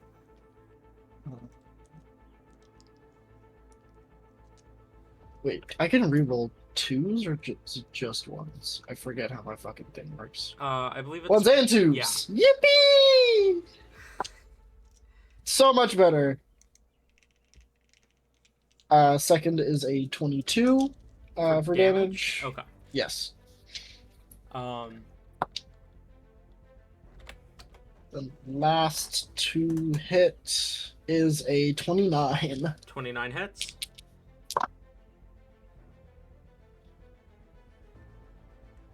I like that number. And then that's 28 damage with the last one. 28 points of damage. Jesus fucking Christ, Vemfer. Tee-hee! Alright. Anything else?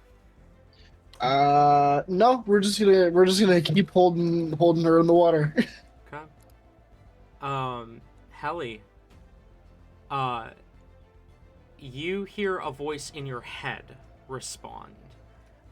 It is not distorted. The voice speaks, as it says, "Find me on the edge of Adoria. She's fine for now, but maybe not for long." And we'll hold on to Helibor and maybe move her away from the action in case there are more fireballs over here. Okay. You carry the unconscious Helibor over there. Rain ever hit Hellebore with a fireball, guys? Get her out of the water in case there's more lightning too. Yeah. I mean, she was kind of on the stump, but yeah, that's a fair. That brings us fair. to Hyacinth.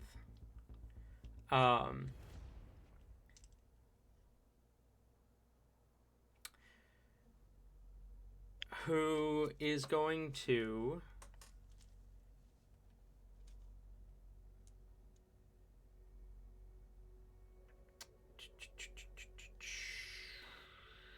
yeah, he's just gonna swing with his blades, even though he's not transformed anymore.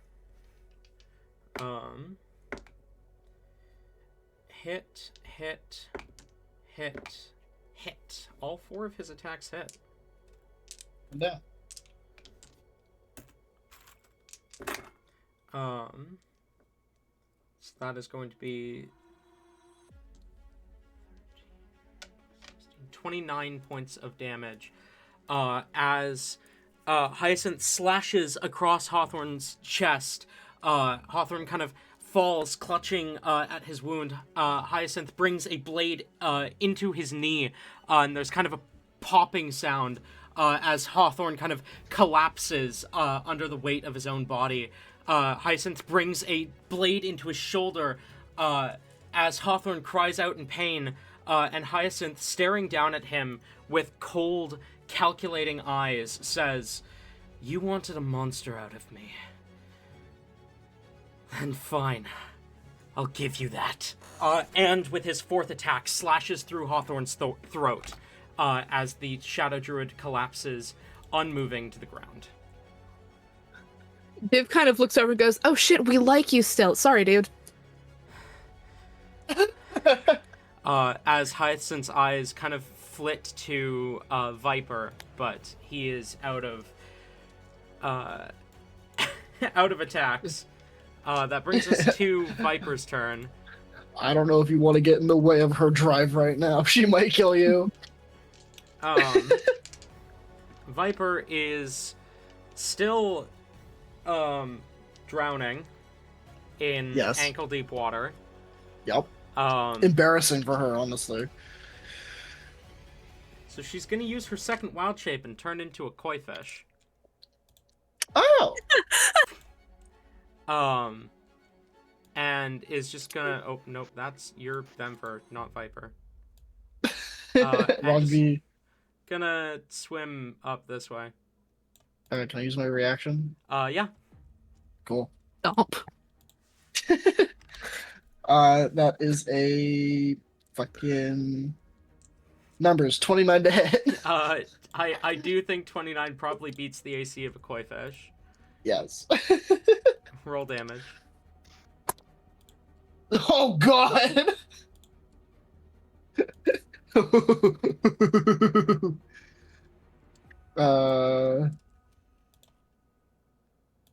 That's way too much damage for a fucking koi fish. It's 32 damage. Yeah. Oh, wow. She's definitely not a koi fish anymore. Considering she had 1 health as a koi fish. But she's not prone anymore, which was what she wanted. And how long's that gonna last? Actually, no. Can I reverse for a second and add a thing to that, or are we Sure. too far past? I'll let you. Go ahead. I need a strike save. Okay. Oh my god. It's another 8 damage. 14. Fails. She's prone again. So here's what happens. She transforms into a koi fish. You fall a bit, but you watch as the fish tries to swim away from you. You bring your axe down as it brings her out of the form, but she trips over the root right in front of her as she does and lands face first in the water again. Where do you think you're going? That is the end of Viper's turn. That brings us to Philly. You're up. Vemper's prey does not escape her. Billy's just kind of doing the same thing he was doing. Okay. Hellebore, wisdom save, please. Alright. Watch now be the time it fails. I sure hope not.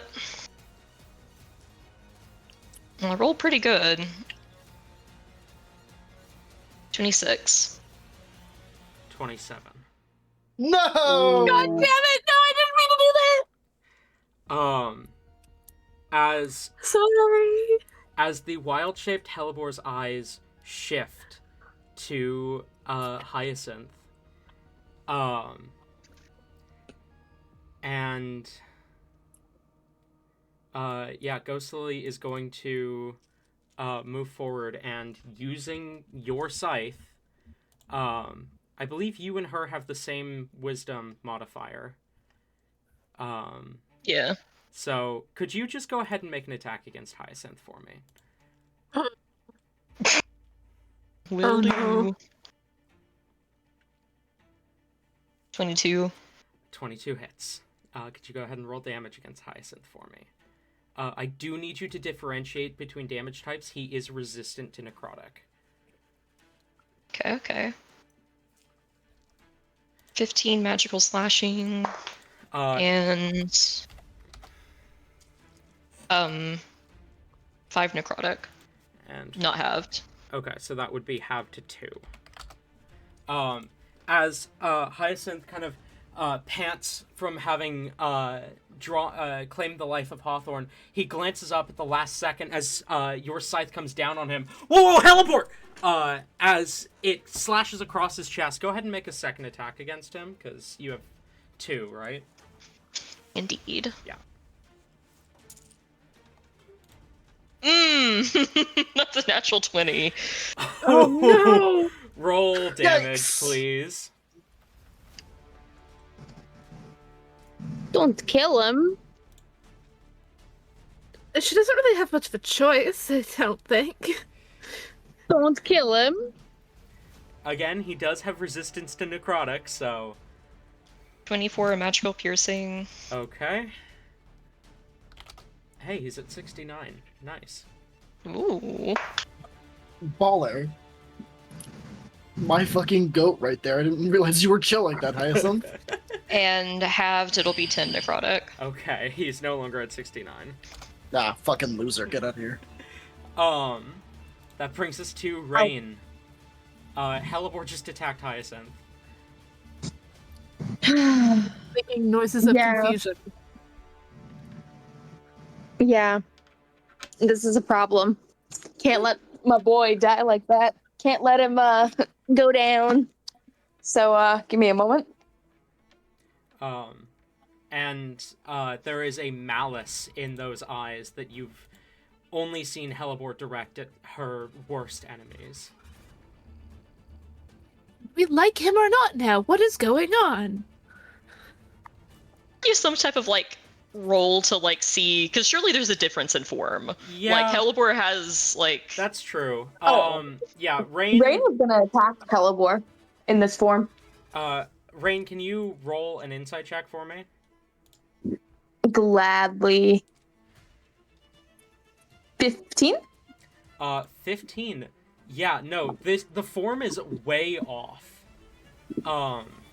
In fact, now that I think about it, Ghost Lily probably shouldn't have had your proficiency bonus on those attacks.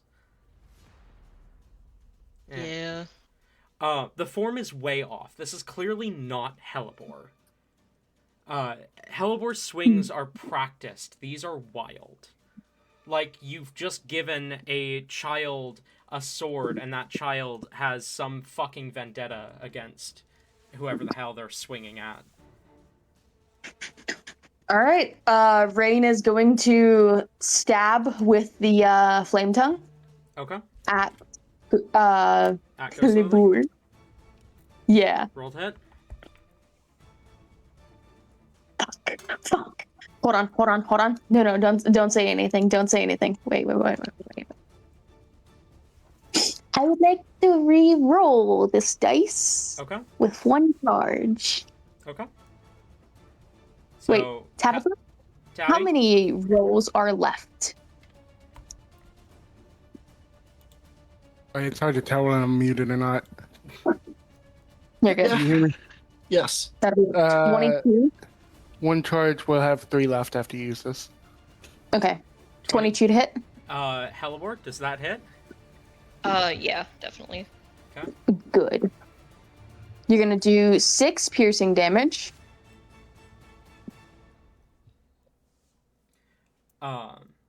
Can you keep track of that, Tori? Yeah, I'm keeping track. 9 fire damage.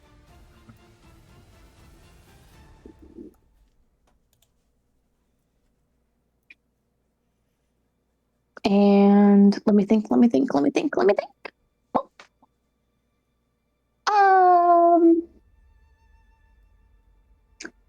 Bucket. Rain's gonna Eldritch Blast at close distance. Okay. Roll to hit at disadvantage. 20. Yeah, 20 for the first. That hits. All right, first bit of damage. Ooh, not good. It's gonna be 6. Okay.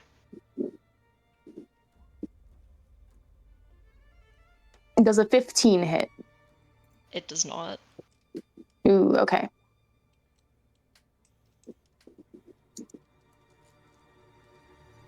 Does a 25 hit? Indeed. And that'll be 11 more damage.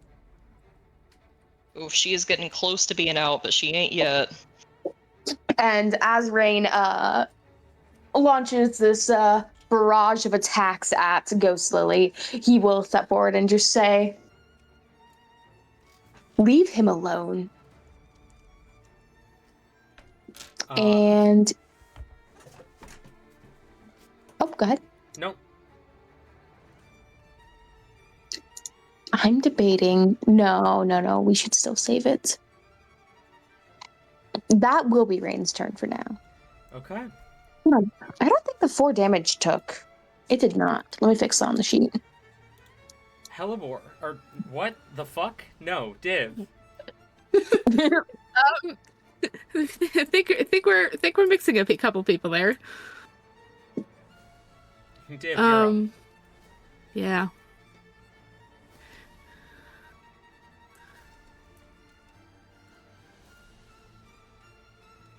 How much of a little shit do I want to be right now? Because Div sees this situation and goes, that's fucking weird. But, like, how much of a little shit do I want to be?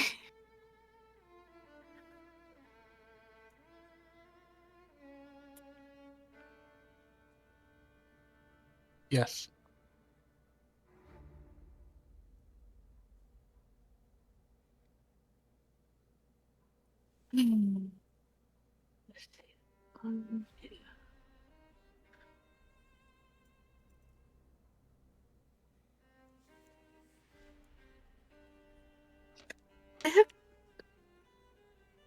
Okay, do I have to make both of my weapon attacks with the same weapon? No.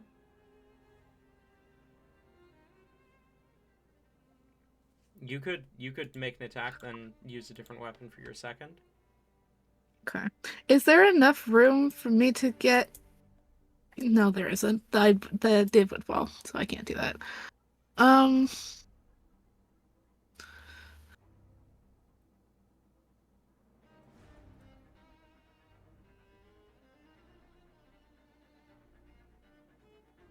Okay, is the Hellebore Ghost Lily thing off the ground? No. Yes, they're hovering. Yes. Okay. Yes. So it Tori would has in better fact answers than only... I do. So it would in fact only affect Vemfer if I did it that way. Okay.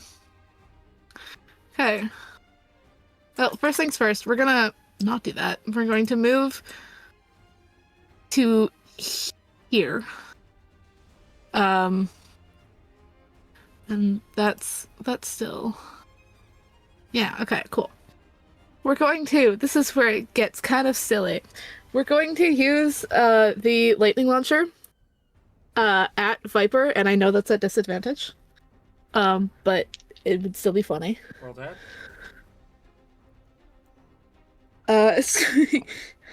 Right, disadvantage. So that one, not that one. 17. Hits. Roll damage.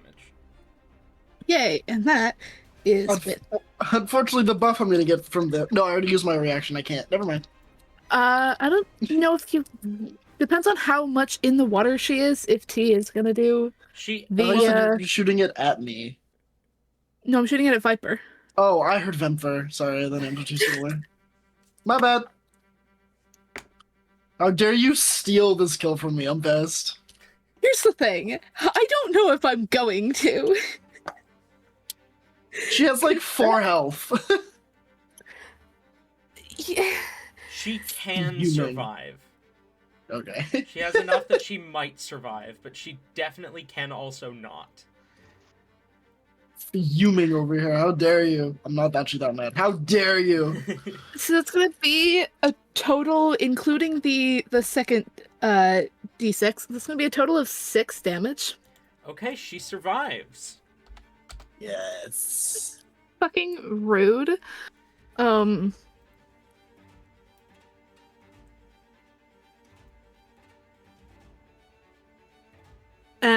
then we're going to if I get in the water here, at the risk of getting shoved off of this waterfall, There's no waterfall. Hyacinth, That's like It's, I mean, yeah, it's it is like like a a foot foot. drop. Yeah. I know, but still, If you it's fall, like you'd gets land shoved prone. enough. Yeah, exactly. So like with that risk, is Hyacinth close enough for that to be flanking or no? Yeah, I'd say so. Okay. In that case, we're gonna move to there, and then we're going to I'd say because dab at. because of the water kind of running down that way, if you do get shoved, you'd have disadvantage to resist being pushed. That's fine. I have an infusion for that, so haha. Um. Okay, cool. I'm gonna attack the weird hellebore thing Roll with a rapier. Which is going to be 27. Okay. That'll do it. Cool. And that's going to be the fire damage and this. Ooh, better. Okay. Oh, better for fire damage. That's going to be a total of 7 piercing and 6 fire. All right, she is out of wild shape. Oh shit. Okay. Then as you knock Ghost Lily out of her wild shape, she kind of looks around wildly at each of you before kind of fixating her gaze on Hyacinth. And then can I because I do still have my bonus action attack. I've never used these and I have it written down and I forgot about it. The flourish weapon attack. Can I do that? How does that work? Strike as a bonus action. That's what it says. Haha. Yeah.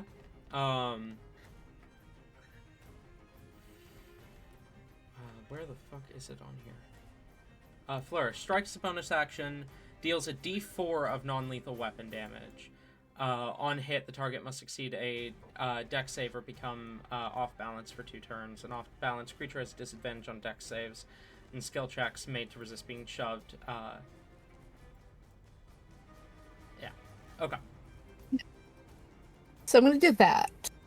Okay. So roll to hit. Okay, and then that's still like with the rapier, but it does the d4 of damage It's rather than the yeah, d. it's a d4 instead of a d8. Yeah, that's good. That's fine. Okay, considering she's now smaller, do I still have advantage on this or no? No, not anymore. Okay. Because Hyacinth is no longer within melee range of her. Yeah.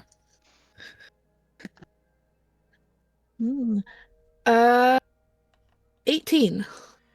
18 hits, roll damage. Fuck yeah. Okay, d4. That one. And the dex save, which will be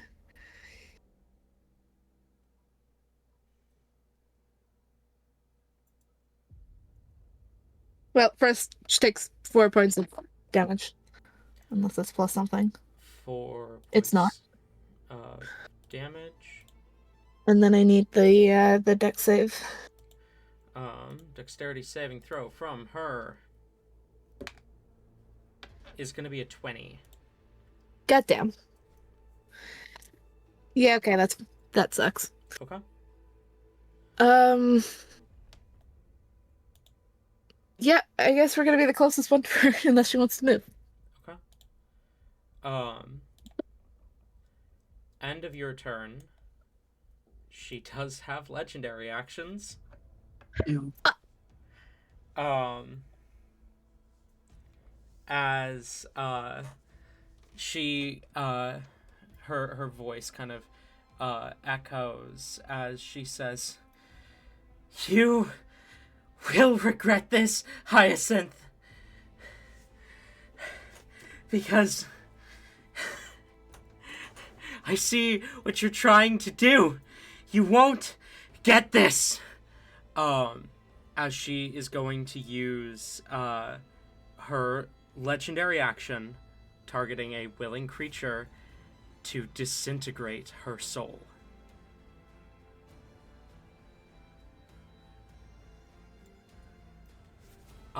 As Helibor, you regain control and you hear this kind of roar of frustration from Duergus. Ugh! By the primal! Ugh. It's fine. I got some of it. Maybe enough.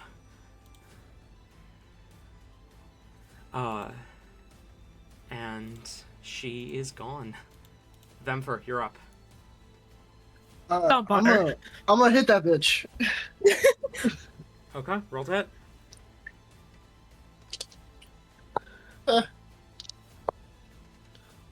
That is a 23. How do you want to do this?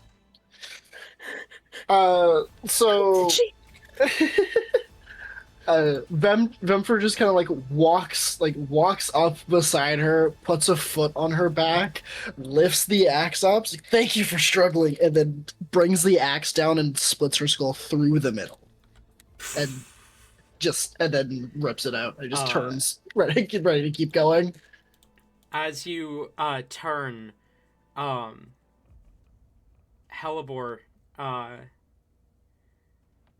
you are in Ghost Lily's body, no longer fighting for control. And that is where we're going to end tonight's session. Thank you all for coming, viewers This new help. and players. I'm so sorry. And I will see you all next time.